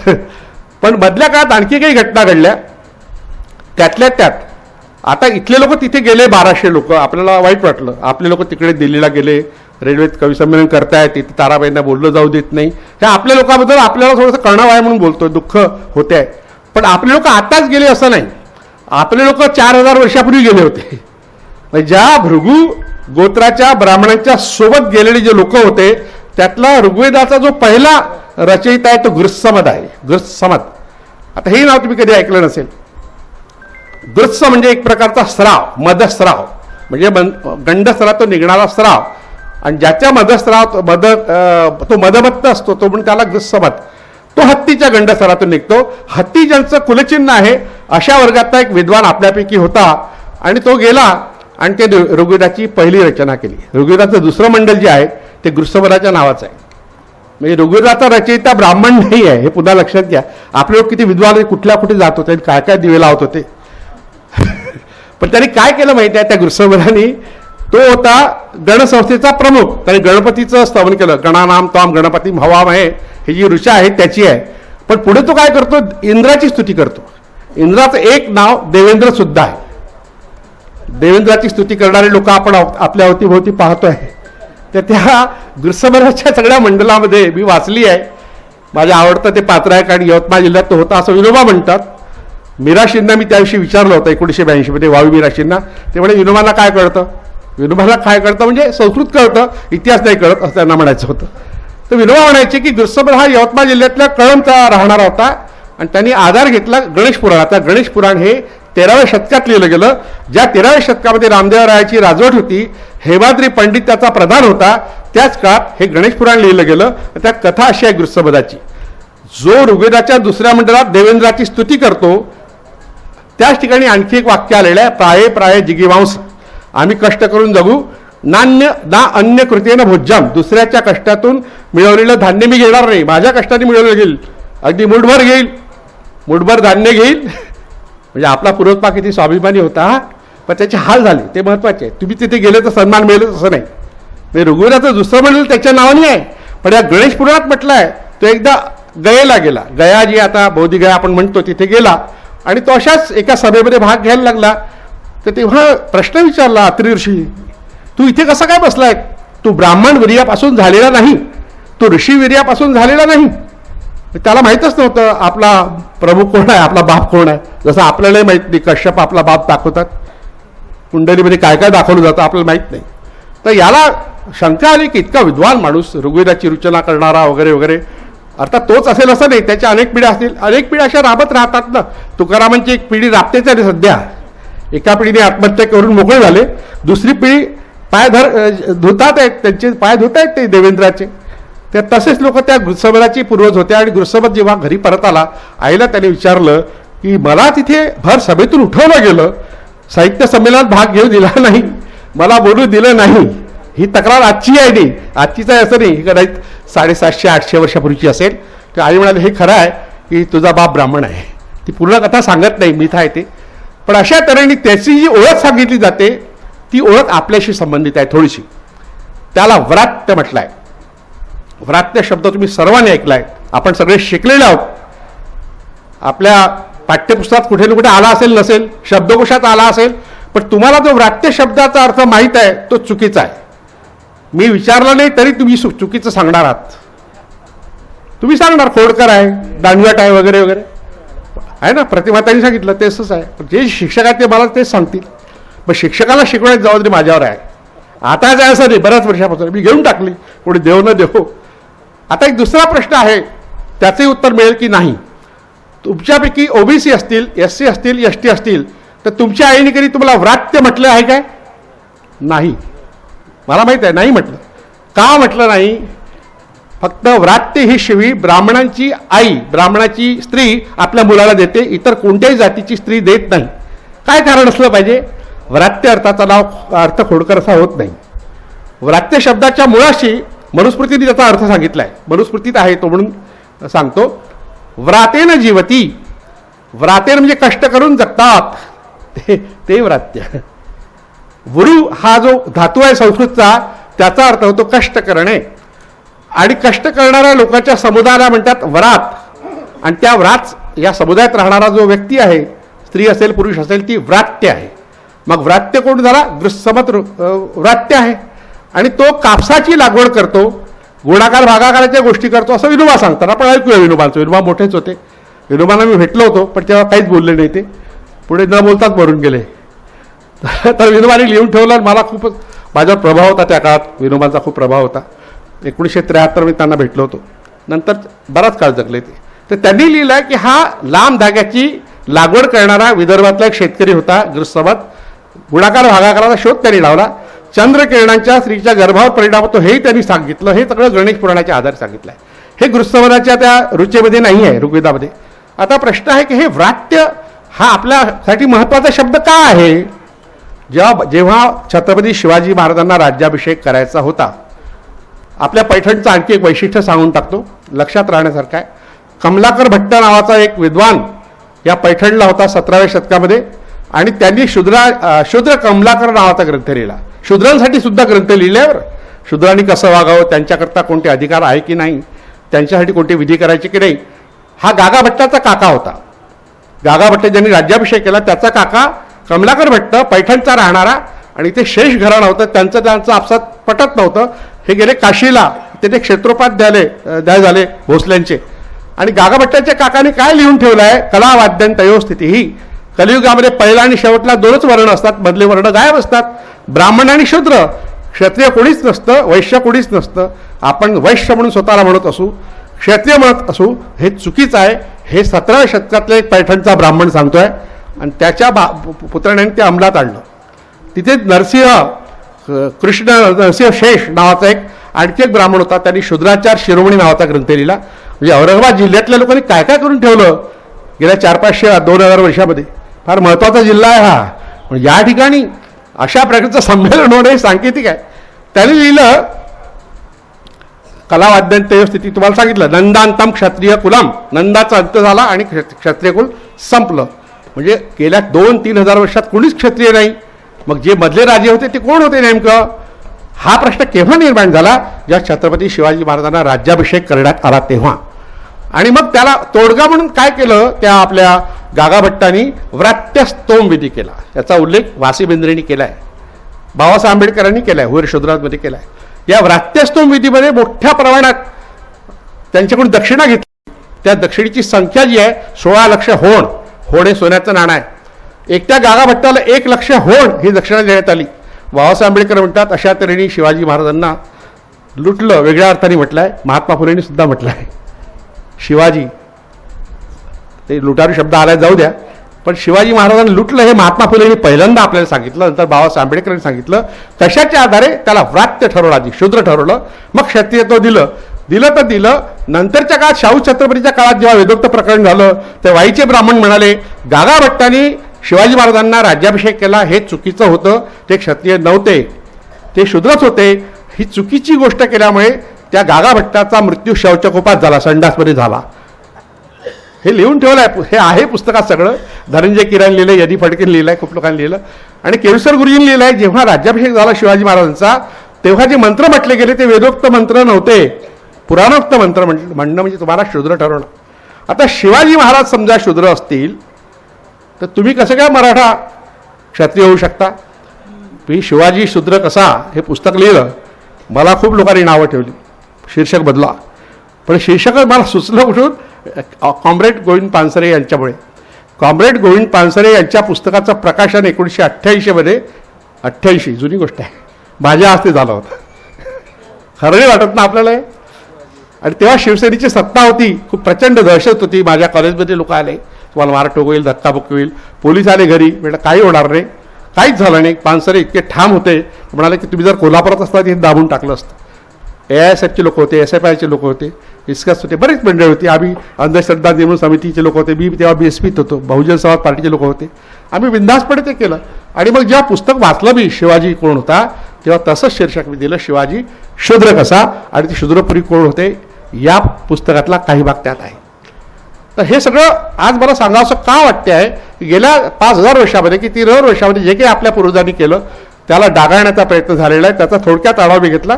काही मुद्दे मी घेतो जे राहून जातील, कारण ते सांगणं आवश्यक आहे. तुम्ही सगळे ते पुस्तक वाचाल असं नाही, हे आता पेपरमध्ये वगैरे काहीतरी येणार आहे. आणखी एक मुद्दा आहे इतिहासकारांच्या बाबतीतला, तो आहे याच आपल्या परिसराच्या देवगिरीच्या संदर्भातला आहे. हेमाद्री पंडिताचा उल्लेख वारंवार केला जातो, आणि त्यांनी 2000 व्रतं ही लोकांना सांगितली होती करायला. म्हणजे दिवसाला 6 व्रतं करायची. कोण करेल 6 व्रत, एका व्रताला 1 तास जरी लागला, 6 व्रत म्हणजे 6 तास झाले. मग तुम्ही काम केव्हा कराल, खाल केव्हा, हे कोण करेल, जे रिकामचोट लोक आहे, ज्यांच्याकडे पैसा भरपूर आहे, जमीनदार आहे, शेतकरी वर्ग समृद्ध वर्ग आहे, त्यांनाही व्रत करायला लावले, त्यांचा पैसा उधळला. 13व्या शतकात याच देवगिरीच्या परिसरात मोठ्या प्रमाणात ब्राह्मणांना गावं दिली गेली, त्याला अग्रहार म्हणतात. आजही हा परिसर तुम्ही शोधा. पैठणला ब्राह्मणांचं वर्चस्व का वाढलं, संभाजीनगरमध्ये ब्राह्मणांचं वर्चस्व का वाढलं, त्याच्यामुळे अशी 750 वर्षापूर्वीची घटना आहे. हेमाद्री पंडिताचं हे चतुर्वर्ग चिंतामणी या ग्रंथामध्ये व्रत आहेत. आता त्या हेमाद्री पंडिताचं नाव मंदिराला दिलं जातं, हेमाडपंथी मंदिर. तुम्ही ऐकलं असेल, लोक सांगतील तुम्हाला. लातूरला मी गेलो, एका इतिहास संशोधकांनी सांगितलं मला हेमाडपंथी मंदिर. वयस्कर होते, मी काही बोललो नाही, मी त्यांना मानतो. मी काय बोलणार अशा व्यक्तीबद्दल. मी 2005 लेख लिहिला होता हेमाडपंथी मंदिर नावाचा. हेमाडपंथी मंदिर नावाचा कोणताही प्रकार मंदिराच्या स्थापत्य शैलीत नाही आहे. नागर आहे, वेसर आहे, द्रविड आहे, मग त्यात आणखी मग भूमी आहे, अनेक प्रकार. मी मंदिराचा अभ्यास सतत करत राहतो. काल सुद्धा मी इथे उशिरा आलो, काही मंदिरं पाहायला गेलो. 3.5 तास लागले मला 4 आठवड्याची मंदिरं पाहायला, त्या शैलीचा अभ्यास करायला, मूर्तीचा अभ्यास करायला. तर अशा तऱ्हेने कुठेही हेमाडपंथी शैली नाही आहे. पण वावी मिराशी एक फार मोठं व्यक्तिमत्व होऊन गेलं. त्या व्यक्तिमत्वाने काय सांगितलं की हेमाडपंथी मंदिरं ही हेमाद्री पंडितांनी निर्माण केलेल्या शैलीतली आहे. म्हणजे इतिहासकार खोटं बोलू शकतात. 1982 मी त्यांना भेटलो होतो, मला त्यांनी प्रोत्साहन दिलं होतं वावी मिराशींनी. तर त्याच वावी मिराशींनी हे जे सातवाहन आहे, पुन्हा सातवाहनाकडे जातो मी, त्यांना ब्राह्मण ठरवलं होतं. कशाच्या आधारे? एका लहानशा एका शब्दाच्या आधारे. आपण नाशिकला जाता त्रिरश्मी लेणी त्या ठिकाणी आहेत. भदावनीय नावाचा एक संप्रदाय होता, बौद्ध संप्रदाय, त्याची लेणी आहेत. ती त्रिरश्मी म्हणजे तिन्ही बाजूनी किरण येतील सूर्याची, अशा तऱ्हेची रचना त्याची आहे. मी बरेचदा ही लेणी पाहिली. अंबड नावाचा जो MIDC एरिया आहे तिथे आहेत. तर त्या ठिकाणी एक ब्रह्मांडच असा उल्लेख आहे सातवाहनांचा. तेवढ्या कारणाने वावी मिराशींनी सातवाहनांना ब्राह्मण ठरवलं होतं. अलीकडे एका कोणत्या चिल्लर माणसाने म्हटलं की बाबासाहेब आंबेडकर हे विद्वान होते म्हणून ते ब्राह्मण आहेत. अर्थ फार चुकीचा राहतो. काही वर्षापूर्वी मी ऐकलं होतं, वसंतराव देशपांडे जे गायक होते, त्यांनी फैयाज नावाच्या गायिका होत्या, कट्यार काळजात घुसली या नाटकात त्या होत्या, आणि त्यांनी खूप चांगलं गाणं गायच्या. त्यामुळे इतकी सुंदर ही गायिका, हिला हिंदू करून घ्या. म्हणजे मुसलमानात गायक असू शकत नाही. तुम्ही संदेश कुठं देतात? एखादी व्यक्ती एखाद्या जातीत मोठ्या स्तरावर गेली असेल, कलेच्या क्षेत्रात, कोणत्या क्षेत्रात, तिला काय ब्राह्मण करून घ्यायचं? अशी व्यवस्था आहे का आपल्याकडे? अशी व्यवस्था कधीही नव्हती. याचा उल्लेख गेल्या 5000 वर्षाच्या ग्रंथात सापडतो. ब्राह्मणत्वासाठी विश्वामित्र झगडत होता, त्याला नाही मिळालं ब्रह्मर्षी पद. ही व्यवस्थाच नव्हती मुळात. एक ब्राह्मणच याय का? एका ओळीवरून मिराशींनी फार मोठा ग्रंथ लिहिला, भारत सरकारने छापला. त्याला विरोध त्यांचेच समकालीन श्रीधर व्यंकटेश केतकर यांनी 1936 प्राचीन महाराष्ट्र सातवाहन पर्व भाग 1 या ग्रंथात केलं. त्यांनी म्हटलं हे नाग कुळातले होते. मोठ्या प्रमाणात बौद्ध लेणी निर्माण झाल्या आपल्या महाराष्ट्रामध्ये आणि इतर ठिकाणी. त्याच्या मुळाशी सातवाहन राजे होते, म्हणजे बौद्ध धर्मी होते. पण जैनांना वाटलं इतका मोठा माणूस आहे तर मग आपलाच आहे. मग त्यांनी 63 शलाका पुरुष नावाचा ग्रंथ लिहिला. 63 पुरुष मोठे जैनांचे त्या सातवाहनाला टाकून दिलं. त्यांना यश आलं. पण मोठ्या प्रमाणात बौद्ध लेणी त्या निर्माण केल्या, पण त्यांचं ते श्रेय आहे. या सातवाहनाला ब्राह्मण ठरवण्याचा प्रयत्न झाला होता. आणि मग सगळी पुराणं त्यांनी वाचली श्रीधर व्यंकटेश केतकरांनी. की आपल्याकडे पंढरीनाथ रानडे औरंगाबादचे फार मोठे विद्वान होते, बहुतेक विद्यापीठात इतिहास विभाग प्रमुख होते. त्यांनी लिहिलं की हे चुकीचं आहे. त्यांनी गुरुवर्य म्हटलं. गुरुवर्य वावी मिराशी यांनी चुकीचा निष्कर्ष काढलाय. सातवाहनांबद्दल जेवढी पुराणं लिहितात ती शूद्र होते असं म्हणतात. शूद्र म्हणून त्याचा उल्लेख आहे, त्यांची अवहेलना करतात. आणि ते किती काळ त्यांनी राजवट केली? इसवीसनापूर्व 230, इसवीसनापूर्व नंतरची 230, हा जो 450 वर्षाचा काळ आहे, सातवाहनाचं राज्य या भागात होतं, अख्ख्या महाराष्ट्रात होतं. त्यांना तुम्ही ब्राह्मण म्हणून श्रेय घेण्याचा प्रयत्न केला, पण पुराणं खोटं बोलत नाहीत. ते म्हणतात ते शूद्र होते. म्हणजे शूद्रांनी काय काय केलं? शूद्रांनी राज्य स्थापन केलं, शूद्रांनी साहित्य निर्माण केलं, पण शूद्रांची ओळख तशी झाली नाही, ब्राह्मण म्हणूनच झाली. म्हणून ज्या व्रात्यगुरुसमर्थाचा उल्लेख मी केला तेही महत्त्वाचं. हेमाद्रीबद्दल एवढंच सांगतो की हेमाद्री पंडितांनी जे काही केलं असेल त्यात सगळ्यात वाईट काम, जे महानुभावपंथीय लोकांना मान्य नाही, चक्रधराचे जे शिष्य, त्यांना जो त्रास झालाच खरा, पण ब्रह्मसान आणि महदासन हे हेमाद्री पंडिताचे शिष्य होते. त्यांनी चक्रधर स्वामींना मारण्याचा 2दा प्रयत्न केला. हे डॉक्टर व्ही कोळते यांनी मराठी संतांचे सामाजिक कार्य या ग्रंथात लिहिलं. हा ग्रंथ 1954 आहे. आम्ही त्याचं भाषांतर 1983 केलं. त्या पुस्तकाला माझं चित्र आहे. 84 प्रकाशित झालं. मी हे बोललो होतो नागपूर विद्यापीठात आता 5-6 महिन्यापूर्वी. तर संतापले सगळे आपले महानुभाव पंथाचे लोक आले माझ्याकडे, सर तुम्ही चुकीचं बोललात. पण बोलता बोलता ते म्हणत होते की हे चक्रधरांना मारण्याचा प्रयत्न महदासन आणि यांनी केला होता, ब्रह्मसान. म्हणजे तुम्ही मलाही विरोध करता आणि पटकन बोलता, म्हणजे सत्य जे आहे ते तोंडातून येतच. पण चक्रधरांना शरीरछेद करून मारलं असा उल्लेख आहे. म्हणजे हे व्ही कोलत्यांनी लीळा चरित्रातल्या काही पोथ्यांच्या आधारित लिहिलं आहे. हे काही वेगळं लिहिलं नाही, त्यांच्या आपल्या मनाचं लिहिलं नाही. पण त्यांना वाईट टाकलं गेलं. त्यांच्यावर खटला दाखल करण्यात आला आणि शेवटी त्यांची वाचा गेली. त्यांच्या अंत्यसंस्काराला मी होतो. फक्त 40 लोक होते, त्यांचे कोणतेही अनुयायी नव्हते, शत्रू त्या ठिकाणी होते. आपले सदानंद मोरे नाव तर खूपच छान आहे. शहापूर नावाचं एक गाव आहे अलीकडे. त्या गावातल्या एका विद्वान माणसाने लीळा चरित्राची पोथी छापली. ते खूप संतापले, खूपच संतापले. यांच्यावर केस करू, अटक करू, जिथे कुठे ग्रंथ असेल तो नष्ट करू. इतकं वाईट झालं विभिकुल त्यांनी केलं. ज्या वर्षी चक्रधरांच्या ह्या लीळा चरित्रावर बंदी आली त्याच वर्षी मनुस्मृतीवर बंदी आली होती. मनुस्मृती या ग्रंथावर सदानंद मोरे कोणती कारवाई करणार आहेत. आणि गंमत म्हणजे दुसरी एक गंमत सांगतो. राम शेवाळकर हे गोव्याच्या साहित्य संमेलनाचे अध्यक्ष होते आणि त्यांनी मनुस्मृतीवर बंदी आली म्हणून निषेध केला होता राज्य शासनाचा. पण लीळा चरित्रावर बंदी आली त्याचा उल्लेख सुद्धा नव्हता केला. ही माणसं कशी बरोबर जातीनुसार वागतात, आपापली जात ओळखून वागतात. तर अशा तऱ्हेने हे जे काम आहे मिराशीसारख्या विद्वानांनी हेमाद्रीला त्या मंदिर शैलीचं श्रेय देऊन टाकलं. तो एक मुद्दा आलाय. इतिहासकारांचाही गोंधळ त्यात आलाय. आणि आज आपण ज्या संभाजीनगरमध्ये राहतो आहोत त्या संभाजीनगरमध्ये एक विद्वेषाचं वातावरण तयार झालं आहे. ज्या ठिकाणी एक 52 दरवाजे आपण म्हणतो, मुस्लिम हिंदू एकत्र राहतात, कुठे भेदभाव नाही, भांडण नाही. मग अजान झाली तर थांबले सर पटकन. म्हणजे आपण हे जे मोठेपणा दाखवतो, मोठेपणा नाही, ही जबाबदारी आपली एकमेकाला सांभाळण्याची. त्या संभाजीनगरमध्ये मोठ्या प्रमाणात विद्वेषाचं वातावरण तयार झालं आहे. त्याचा उल्लेख मी केला. एक महत्त्वाचा मुद्दा या ठिकाणी थांबतो, तो मला वाटते फारच महत्त्वाचा आहे. यासाठी आहे की अलीकडे नॅशनल एज्युकेशन पॉलिसीच्या अंतर्गत ज्या काही गोष्टी घडत आहेत किंवा इंडियन नॉलेज सिस्टीम IKS हे शब्द आता तुम्ही ऐकले असेल, नसेल ऐकले तर आता ऐका, काही फरक पडत नाही. मी मास्तर असल्यामुळे शिकवत राहतो नेहमी, मोठा असो लहान असो, आपली जबाबदारी आहे ती. तर अशा तऱ्हेने IKSच्या अंतर्गत 2022मध्ये सरस्वती हा शब्द सिंधू संस्कृतीसाठी वापरला गेला आणि इतिहासाच्या अभ्यासक्रमात लिहिलं गेलं सिंधू संस्कृती शब्द वापरायचा नाही. गेल्या 50-60 वर्षामध्ये RSSचे लोक सरस्वती सरस्वती हा शब्द वापरत होते. 2022मध्ये त्यांनी मात्र सिंधू शब्दच वापरायचा नाही, सरस्वती शब्द वापरायचा निर्णय घेतला. 2022 हे वर्ष महत्त्वाचे यासाठी आहे. 1922मध्ये सिंधू संस्कृतीचा शोध लागला होता. राखालदास बॅनर्जी फार महत्त्वाचं नाव आहे. नाना दीक्षित त्यात होते, अनेक लोक होते. तर या लोकांनी त्याची एक मांडणी केली, ती संस्कृती कशी होती, काय होती वगैरे, नष्ट कशी झाली, कारणे दिली आणि तिला नाव दिलं सिंधू संस्कृती. पुढे हरप्पा संस्कृती नाव आलं. आता त्याला 100 वर्ष झाली, म्हणजे 1 शतक ओलांडलं, शताब्दी साजरी करायला पाहिजे त्या संशोधनाची. उलट काय केलं आताच्या सरकारने, सरस्वती शब्द टाकला. आता आपल्याला काय फरक पडतो सरस्वती टाकला तर? अनेक हिंदूंना वाटते ती देवीच आहे, आपल्याला कोणतेही देव चालतो, कोणती देवी चालते. पण असं इतकं साधं ते प्रकरण नाही. सिंधू हा जो शब्द आहे तो एका नदीला उद्देशून आहे. सरस्वती हाही शब्द आहे तो नदीला उद्देशूनच आहे. मी सांगितलं गेल्या वर्षी मी इराणमध्ये गेलो होतो, मला उत्सुकता होती 2 गोष्टी शोधायची. एक तर मला देव शोधायचे होते. तुम्हाला देव कुठे शोधायचे? आपल्या घरातच असतात, देवघरात देव असतात. तसं नाही आहे. देव नावाची एक जात होती, जमात होती असा उल्लेख, आर्यांमधली एक टोळी होती हा उल्लेख भारतीय विवाह संस्थेचा इतिहास या ग्रंथामध्ये इतिहासाचार्य राजवाडे यांनी केला आहे. मग ते इराणमधून आले हे मी लिहिलं अनेकदा. तर 4-5 पुस्तकं लिहून टाकले देवाच्या शोधा, देवधर्म, देवाधिकाचे रहस्य, दैवतांची सत्यकथा, असं लागोपाठ. पण मग मला पाहायचं होतं प्रत्यक्षात ते देव कुठे आहेत. तर ते सापडले मला पर्सेपोलिसमध्ये. पर्सेपोलिस नावाचं एक शहर आहे.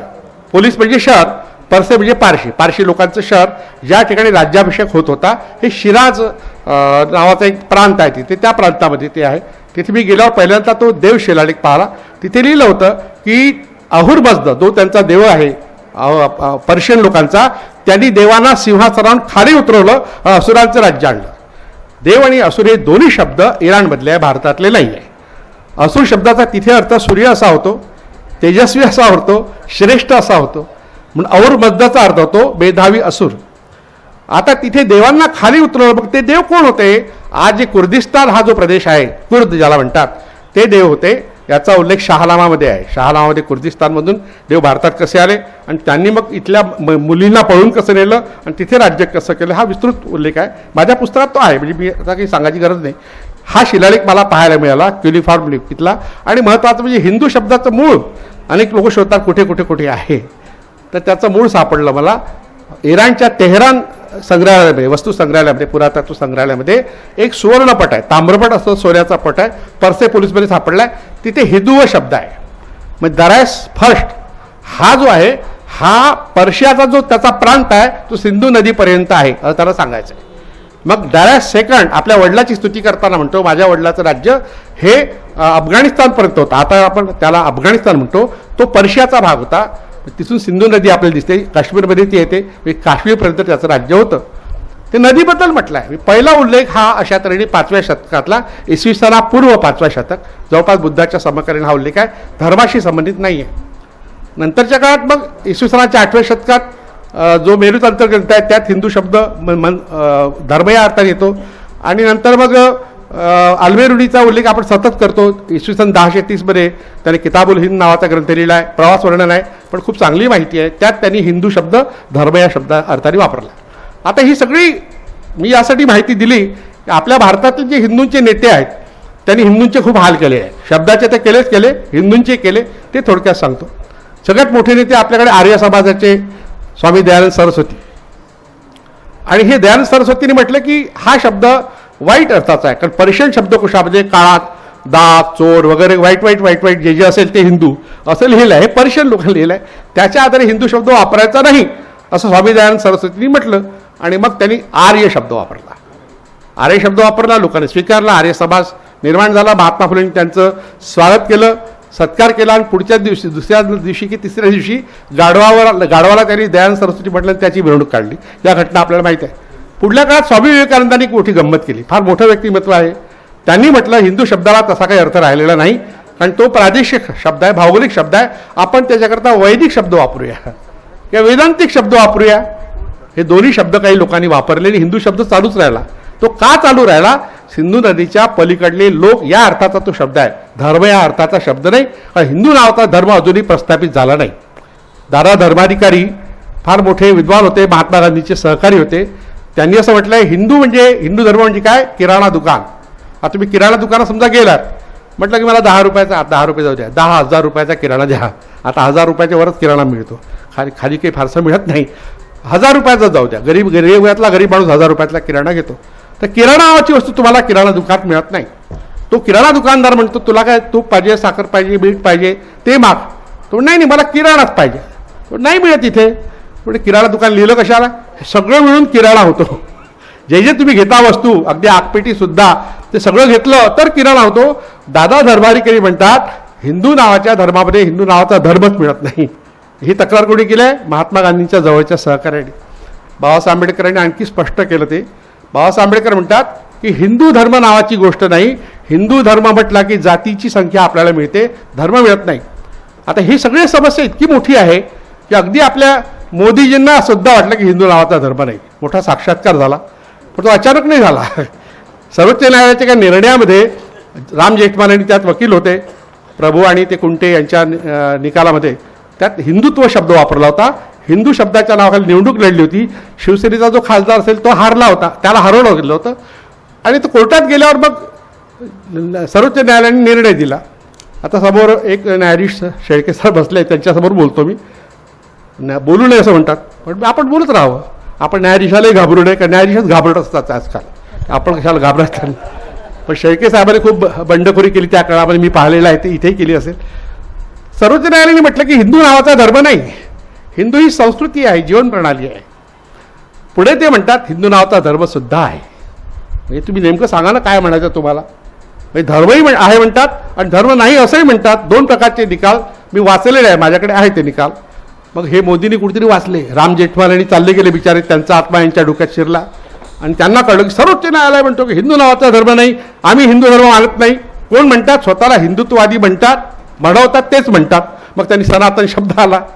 आता त्यांचा घोळ असा झाला की सनातन शब्द हा सुद्धा फसवा आहे, आणि तो धर्म नावाची गोष्ट नाही, पण बुद्धाच्या तोंडी आलाय. हे सदम्म सनातनो, म्हणजे बुद्धाचा धर्म हा सनातन आहे असं बुद्ध म्हणतात. मग मोदीजींना समजा सनातन धर्माची प्रस्थापना करायची असेल तर बौद्ध व्हावं लागेल ना. किती कचाट्यात सापडले आहे लोक. आणि यात हाल कोणाचे केले? हिंदूंचे हाल केले. ज्यांना कधी धर्मच मिळाला नाही इतक्या वर्षात. हिंदू शब्द मिळाला पण धर्म मिळाला नाही. एकदा मी शेषराव मोरेंशी चर्चा करत होतो. आमचे हरदास साहेबांचे फार जवळचे मित्र आहे. आणि ते नेहमी दुःखी असतात की ते जास्त अभ्यास सावरकरांचा का करतात. 25-30 वर्षापूर्वी ते माझ्याकडे सतत यायचे तेव्हा मला वाटतं तुम्ही कशाला हे धर्म दे ईश्वर काय चर्चा करता, स्वर्ग नरक वाया वेळ घालवतायत. आणि मग लगेच उदाहरण द्यायचे शेषराव मोरेंचं, तेही असंच करतात. तर शेषराव मोरेची एकदा मी रात्रभर चर्चा केली म्हणजे त्यांना झोप येत नव्हती. ते म्हणाले मी अनेक वर्षात झोपलोच नाही, मी दिवसात झोपतो, रात्री झोपतच नाही. मग कारणं सांगितली त्यांनी. ते असं म्हणाले की हिंदू नावाची काही जीवन प्रणालीच नाही आहे. शेषराव मोरे हिंदुत्ववादी, पण इस्लाममध्ये जीवन प्रणाली आहे. इस्लाममध्ये एक व्यवस्था आहे, चर्च आहे, आपलं मस्जिद आहे, मदरसे आहेत, आणि त्यामुळे तिथे काय शिकावं हे ठरवतात तिथले लोक. असं कोणीही हिंदू धर्मग्रंथामध्ये नाही लिहिलेलं, आणि विशेषतः मंदिरामध्ये नाही आहे. 2 महिन्यापूर्वी मी श्रीलंकेत गेलो, ती आठवण मला महत्त्वाची सांगावीशी वाटते. आम्ही अनेक ठिकाणी बुद्धाच्या मूर्त्या विहार पाहत होतो. तर तिथे एक नवीन गोष्ट मला पाहायला मिळाली जी आपल्याकडे बौद्धांमध्ये नाही आहे. ती म्हणजे संडे स्कूल, रविवारची शाळा. आमचा गाईड असं म्हणाला की त्या बौद्ध विहाराच्या बाजूला एक संडे स्कूल असतं आणि प्रत्येकाला त्या रविवारी शाळेत जावंच लागतं, कंपल्सरी आहे, लहान मुलांना जावंच लागतं. आणि त्याला नोकरीत अर्ज करायचा असेल तर संडे स्कूलचं सर्टिफिकेट घ्यावं लागतं, त्याशिवाय अर्जच करता येत नाही. म्हणजे आचार शिकवण्याची एक व्यवस्था अजूनही आपल्या भारतामध्ये आहे, तशी ख्रिश्चनिटीमध्ये आहे, हिंदू नावाच्या धर्मामध्ये नाही आहे. आता ही सरस्वती नदी हा मुद्दा आपला महत्त्वाचा यासाठी आहे, या सरस्वती नदीच्या काठी वेद रचले गेले म्हणून या शब्दाचा आग्रह सातत्याने होत आहे. मी 2-3 वर्षांपूर्वी प्रयागला गेलो होतो, आता त्याला प्रयाग म्हणतात, अलाहाबाद म्हणायचे. आणि मग मुद्दाम मी सरस्वती नदी शोधायला गेलो, कारण मी त्यावर लिहिलं आहे, पुस्तकच आहे माझं सरस्वतीवर. तर तिथे मला सापडलीच नाही ती. आम्हाला लोक म्हणाले लुप्त दिसली तर माझी कुठे ना कुठे. संगमावर सुद्धा दिसले.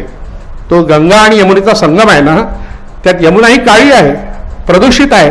त्या संगमावर तुम्ही गेलात की सगळ्यात जास्त घाणेरडं पाणी, सगळ्यात घाणेरडी माती त्या ठिकाणी दिसते. तिथली माती लोक आणतात घरी, तिथलं पाणी आणतात. मी मुद्दाम तिथला फोटो घेतला, व्हिडिओ घेतला, नाही सापडली सरस्वती, सापडणारच नाही. आपल्या भारतात 32 अशा नदीचे प्रवाह आहेत, त्याला सरस्वती म्हणतात. सरस्वती म्हणजे नदीचा प्रवाहवती. आता घग्गर आणि हाकरा ह्या 2 नद्यांमध्ये सरस्वती शोधण्याचा प्रयत्न गेल्या 50 वर्षांमध्ये RSSचे लोक करत आहेत. आणि जेव्हा वाजपेयी आपल्याकडे प्रधानमंत्री होते तेव्हा त्यांनी त्यावर समितीच नेमली होती, सरस्वती परियोजना, आणि त्यांना सापडलीच नाही. ती नाहीच ना भारतात, कशी सापडणार? ती आहे अफगाणिस्तानात. तिचं नाव हेल्मंड नदी. हेल्मंड नदीला हराकवती म्हणतात. पर्शियन भाषेत हचा स होतो, सचा ह होतो. म्हणजे कुठे जावं लागेल आपल्याला? अफगाणिस्तानात जावं लागेल आपल्याला सरस्वती शोधायची असेल. तिच्या काठी तिचं मंदिर आहे आणि तिचं नाव आहे अनाहिता. अनाहिता ही सरस्वतीचं मूळ नदी देवता आहे. ती अजूनही तिच्या मूर्त्या मला पाहायला मिळाल्या इराणमध्ये. अजूनही तिच्या मूर्त्या, तिची पूजा नाही होत, कारण ते मूर्तीपूजक ते लोक नाही आहेत तिथले आता. पण तिच्या पूजेशिवाय तिथला कोणताही राजा सत्तेवर आरूढ होत नव्हता. ते जेव्हा भारतात आले तर तिथली देवता इथे घेऊन आले आणि त्यांना मग नदी देवता तर म्हणायचंच होतं, पण ती आकृती नाही आणली त्यांनी. मग त्यांनी आपल्याकडे मातंगी नावाची एक देवता आहे दशमहाविद्यामध्ये, तिची कॉपी केली. म्हणजे कॉपी पेस्ट हा प्रकार आजच होतो असं नाही, धर्माच्या क्षेत्रात वारंवार होत आलेला आहे. तो आणखी मजेदार विषय आहे, फार रंजक विषय आहे. आणि मग मातंगीला त्यांनी काळी होती त्याला गोरी केलं, ती लाल वस्त्र होते ते तिला श्वेत वस्त्र केलं, तिच्याकडे पोपट होता, इकडे मोर आणला, नदीच्या काठावर बसून दिलं. सरस्वती म्हणजे नदीच्या काठाची देवता. आणि मग त्या नदीचा उगम तिथे शोधण्यापेक्षा शोधतायत ते या घग्गर आणि हाकरामध्ये. नाही सापडली त्या सिंधू नदीलाच नाव देऊन टाकलं. इतकी बदमाशी यांनी केली आहे. सत्ता हाती आली काय काय करू शकतात लोक, ही सुद्धा गंभीर समस्या आहे. त्याचा वापर मुद्दा केला.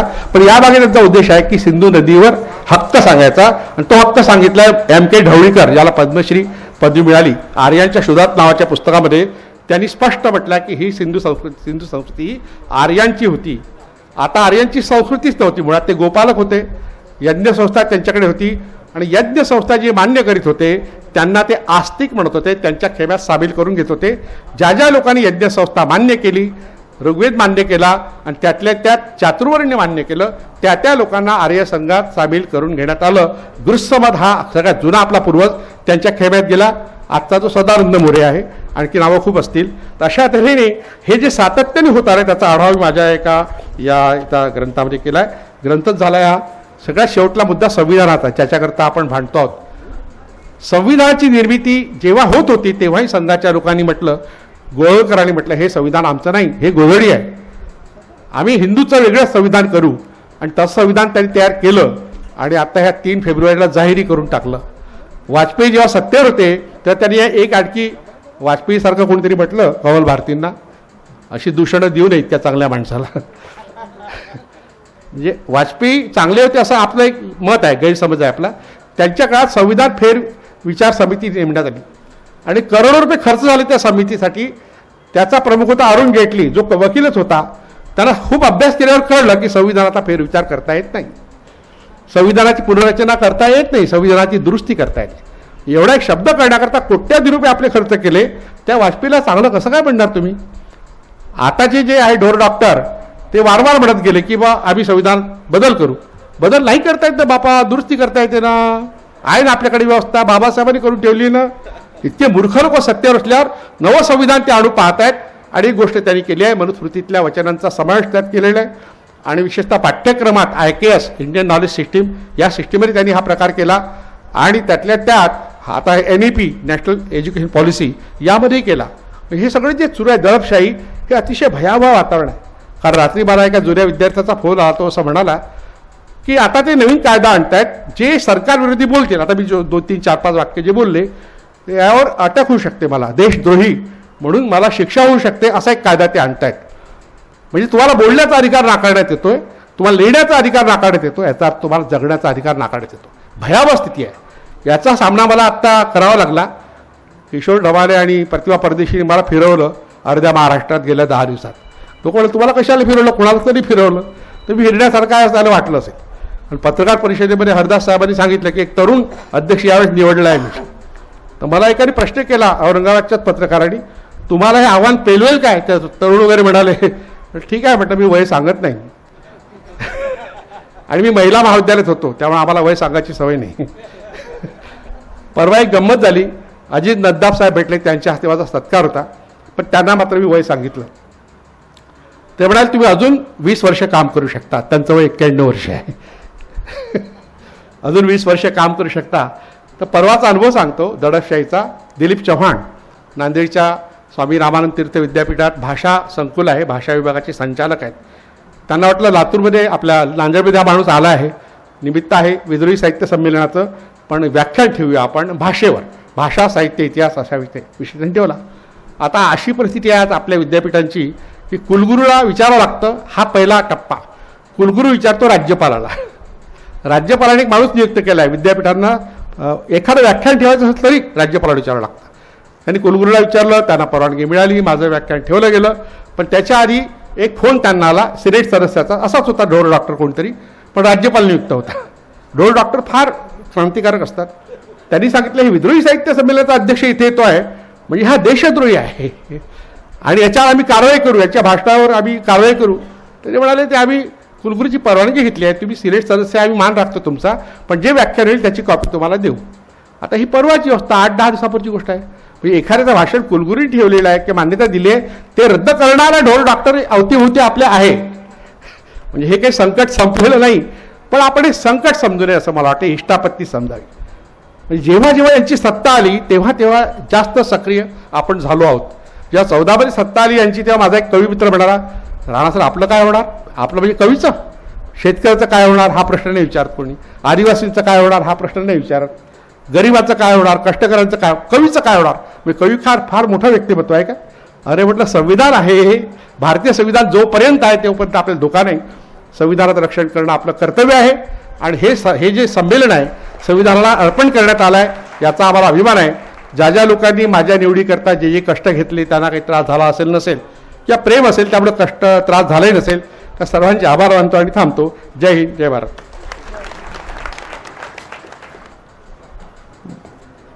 भाषा, प्रमाण भाषा, तिने घातलेले गोंधळ हे सर्व श्रुत आहेत. आमचाही आत्ता थोडासा गोंधळ झाला. मुलाटे सरांचं भाषण चालू असताना बायकोचा फोन आला. ती म्हणाली कुठे आहे? तिला वाटलं मी कॉलेजला असेल. मी म्हणाला दुसरीकडे आहे. ती म्हणाली ही कोण दुसरी? असे सगळे गोंधळ झाले आणि त्यामुळं मावळत्या संमेलनाध्यक्षाच्या भाषणानंतर लगेच आजी संमेलनाध्यक्षाचं भाषण घेतलं. मध्ये प्रमुख पाहुण्यांचं भाषणाचं माझ्याकडनं घोळ झाला, कारण घोळच घोळ आहे. मी नुरुल हसनैन साहेबांना विनंती करतो की आपण आपलं मत मांडावं. आदाब अर्ज है। अध्यक्ष महोदय के भाषण के बाद किसी को भी भाषण करने की इजाज़त नहीं होती। अध्यक्ष, अब मैं सिर्फ कुछ बातें आपके साथ कर लूँगा। आज के इस जलसे के सदर और तमाम ज्ञानी अदब के बड़े बड़े नाम और मेरे सामने बैठे हुए ख़वातीन व हज़रात, मैं एक बात का खुलासा कर दूं कि लिटरेचर जो है ये उसी वक्त लिटरेचर बनता है जब उस पर विद्रोह की ताकत होती है। आप दुनिया की तारीख उठा के देखिए, जब भी पावर के खिलाफ लिटरेचर ने आवाज उठाई, लोगों ने उसका नाम विद्रोह रखा। लेकिन वो विद्रोह नहीं होता, वो एक सही बात होती है, एक सच्ची बात होती है। पावर को एक सही समत देने की कोशिश होती है, जिसको लोगों, अगर ये विद्रोह है तो आज के दौर के लिए हम इस विद्रोह के लिए तैयार हैं। आज का ये जो दौर है, जिसपे सबसे बड़ी कमी जो है वो ये है कि हमने मुसावात को भुला दिया। हमने इंसान को इंसान से दूर करने की कोशिश की, हमने इंसानियत को भुला दिया, और उसी का नतीजा है कि आज फिर हमको विद्रोह बनकर, चाहे दुनिया कह ले, लेकिन हाँ, हम हक कहने वाले लोग हैं, हम यहाँ खड़े हुए हैं, और आने वाले ज़माने में भी ये विद्रोह हमेशा जारी रहेगा। मेरा ताल्लुक़ जो है एक सूफ़ी घराने से है। जब सूफ़ी घराने टूट गए तो मेरे वालिद के तो मिजाज में वही था, सबसे मिलना जुलना, साथ रहना, तो उन्होंने स्पोर्ट्स को अपना लिया था। और उसके बाद उन्होंने कन्नड़ ताल्लुक़ में उनकी नौकरी थी, तो वहीं पर उन्होंने एक है तो कन्नड़ स्पोर्ट्स ऑर्गेनाइजेशन बनाई थी, जिसमें तमाम मज़ाहिब के लोग आते थे, और वो बहुत अच्छा लगता था कि ये सारे लोग हमारे घर उतरते थे। हम एक साथ बैठते थे, खाने खाते थे, हंसी मजाक करते थे, खेल के मैदान पे जाते थे। लेकिन अब सोचता हूँ तो ऐसा लगता है कि जैसे वो एक ख्वाब था। वो ख्वाब हमको फिर से वापस लाना है, और फिर से इसको वापस लाने का तरीक़ा यही है कि हमको एक आवाज़ बनकर उठना पड़ेगा। जब तक हर घर का दिया रोशन नहीं होगा, जब तक हर भूखा पेट भर खाना नहीं खाएगा, जब तक किसान खुदकशी नहीं करेगा, तब तक के ये विद्रोह सम्मेलन जो है ये साल ब साल इसी तरह जारी रहेगा। क्योंकि इसका काम ही ये है कि हुकूमत को, ताकत को सही समत दिखाना, सही तरीक़ा बताना। और दुनिया की तारीख़ है, जैसे सर ने बहुत तफसील से उसके बारे में रोशनी डाली है, मुझे उसके बारे में मज़ीद कुछ कहने की ज़रूरत नहीं है। क्योंकि जो मज़ाहिब सामने आए हमारे, वो क्या थे? वो भी वहाँ की जो संस्कृति थी, जो गलत संस्कृति थी, उसके खिलाफ एक विद्रोह था। और इसी विद्रोह ने जब कामयाबी हासिल कर ली तो वो इनकलाब कहलाया। तो एक दिन ये हमारा विद्रोह भी ज़रूर रंग लाएगा, और इस भारत के लिए वो सारे अच्छे दिन वापस आएंगे जो सदियों से हम, आप, हमारे बुज़ुर्ग, हमारे ख़ानदान के लोग, हमारे पुरखे देखते आए हैं। मैं ज़्यादा लंबी तकरीर नहीं करूँगा क्योंकि वक्त काफ़ी हो चुका है। मैं 19वें विद्रोह साहित्य सम्मेलन में मुझे मदऊ किया गया, मुझे बोलने की इजाज़त दी गई, इसके लिए मैं आप तमाम का बेहद ममनून मशकूर हूँ। और आप तमाम लोग इस धूप में भी इतनी देर तक बैठे हुए हैं, आप तमाम का शुक्रिया अदा करता हूँ, और उम्मीद करता हूँ कि ये जो कारवां है, ये जो सफ़र हमने शुरू किया है, ये सफ़र कभी ख़त्म नहीं होगा। इसलिए ख़त्म नहीं होगा कि पावर कभी भी सही बात सुनना नहीं चाहता, तो फिर पावर को रास्ते पे लाने के लिए विद्रोह का तरीक़ा ही इख्तियार करना होता है। जी, बहुत धन्यवाद। शुक्रिया सर, बहुत बहुत शुक्रिया। मी डॉक्टर ॲडव्होकेट वैशाली डुळस यांना विनंती करतो की आपण आभार प्रदर्शन करावं।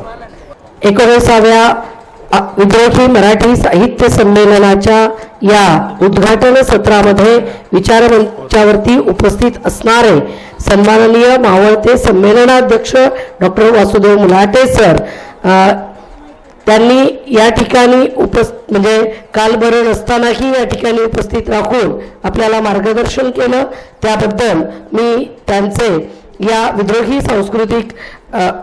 विद्रोही मराठी साहित्य संमेलनाच्या वतीने मनापासून आभार मानते। त्याचबरोबर विचारमंचावरती उपस्थित सन्माननीय डॉक्टर प्रल्हाद दुलेकर सर हेही माजी संमेलनाध्यक्ष आहेत, हिंगोली या ठिकाणी झालेल्या संमेलनाचे ते अध्यक्ष होते, तेही या ठिकाणी उपस्थित आहेत।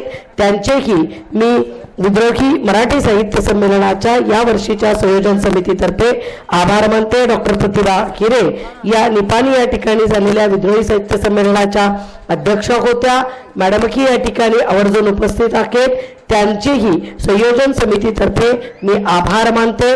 गणेश विस्पुते सर उदगीर या ठिकाणी झालेल्या संमेलनाचे ते अध्यक्ष होते। या ठिकाणी उपस्थित असणारे आपले आजचे उद्घाटक सन्माननीय कवल भारती सर, ज्येष्ठ आंबेडकरी वादी साहित्यिक दिल्ली, हेही या ठिकाणी उपस्थित राहिले। इतक्या दूरचा प्रवास करून या वयातही सर महाराष्ट्रामध्ये कार्यक्रमाच्या पूर्वी आले आणि आम्हाला भरपूर वेळ देऊन मार्गदर्शन केलं, उद्घाटन केलं, त्याबद्दल त्यांचं सुद्धा मी या ठिकाणी संयोजन समितीतर्फे आभार मानते। त्याचबरोबर माननीय नुरुल हसनैन सर, प्रख्यात उर्दू साहित्यिक, या ठिकाणी उपस्थित राहिले आणि आपल्याला वेळ दिला, अत्यंत कमी शब्दात पण महत्त्वाची मांडणी त्यांनी केली, त्याबद्दल मी त्यांचे सुद्धा संयोजन समितीतर्फे आभार मानते। या ठिकाणी शीतल गावित आणि त्यांच्या संचानं सत्याचा अखंड गायला, त्यांचीही मी या ठिकाणी आभार मानते। पावरी वादन केलं ते अमृत भिल्ला आणि सहकारी यांचेही या ठिकाणी मी आभार मानते। त्याच नंतर विद्रोही संमेलन गीत ज्यांनी गायलं ते डॉक्टर गणेश चंदनशिवे, त्यांचा कार्यक्रम या ठिकाणी आता होणार आहे, त्यांचेही संमेलन गीताबद्दल मी आभार मानते। त्याचबरोबर आपल्या या संमेलनाचे सन्मानाध्यक्ष doctor Ashok Rana sir, Shaila Rana madam यांचेही या ठिकाणी मी पहिल्या सत्रामध्ये आभार मानते। त्याचबरोबर विचारमंचावर उपस्थित सर्व संयोजन समिती, सर्व विद्रोही सांस्कृतिक चळवळीचे पदाधिकारी आणि सर्व या ठिकाणी उपस्थित असलेले विचारवंत भाऊ आणि भगिनी जे उपस्थित आहेत त्यांचेही या पहिल्या सत्रामध्ये उपस्थित राहिल्याबद्दल मी आभार मानते। त्याचबरोबर लगेचच आपलं या ठिकाणी पहिलं सत्र संपत आहे आणि दुसऱ्या सत्राला लगेचच सुरुवात होणार आहे। लोकशाहीर doctor Ganesh Chandanshive sir, Bhausaheb Jadhav sir, त्याचबरोबर सर्वर बेग डॉक्टर अविनाश अंकुश राव यांनी या ठिकाणी दुसऱ्या सत्रासाठी उपस्थित राहायचे आणि हे पहिलं सत्र संपलं असं मी या ठिकाणी जाहीर करते। धन्यवाद।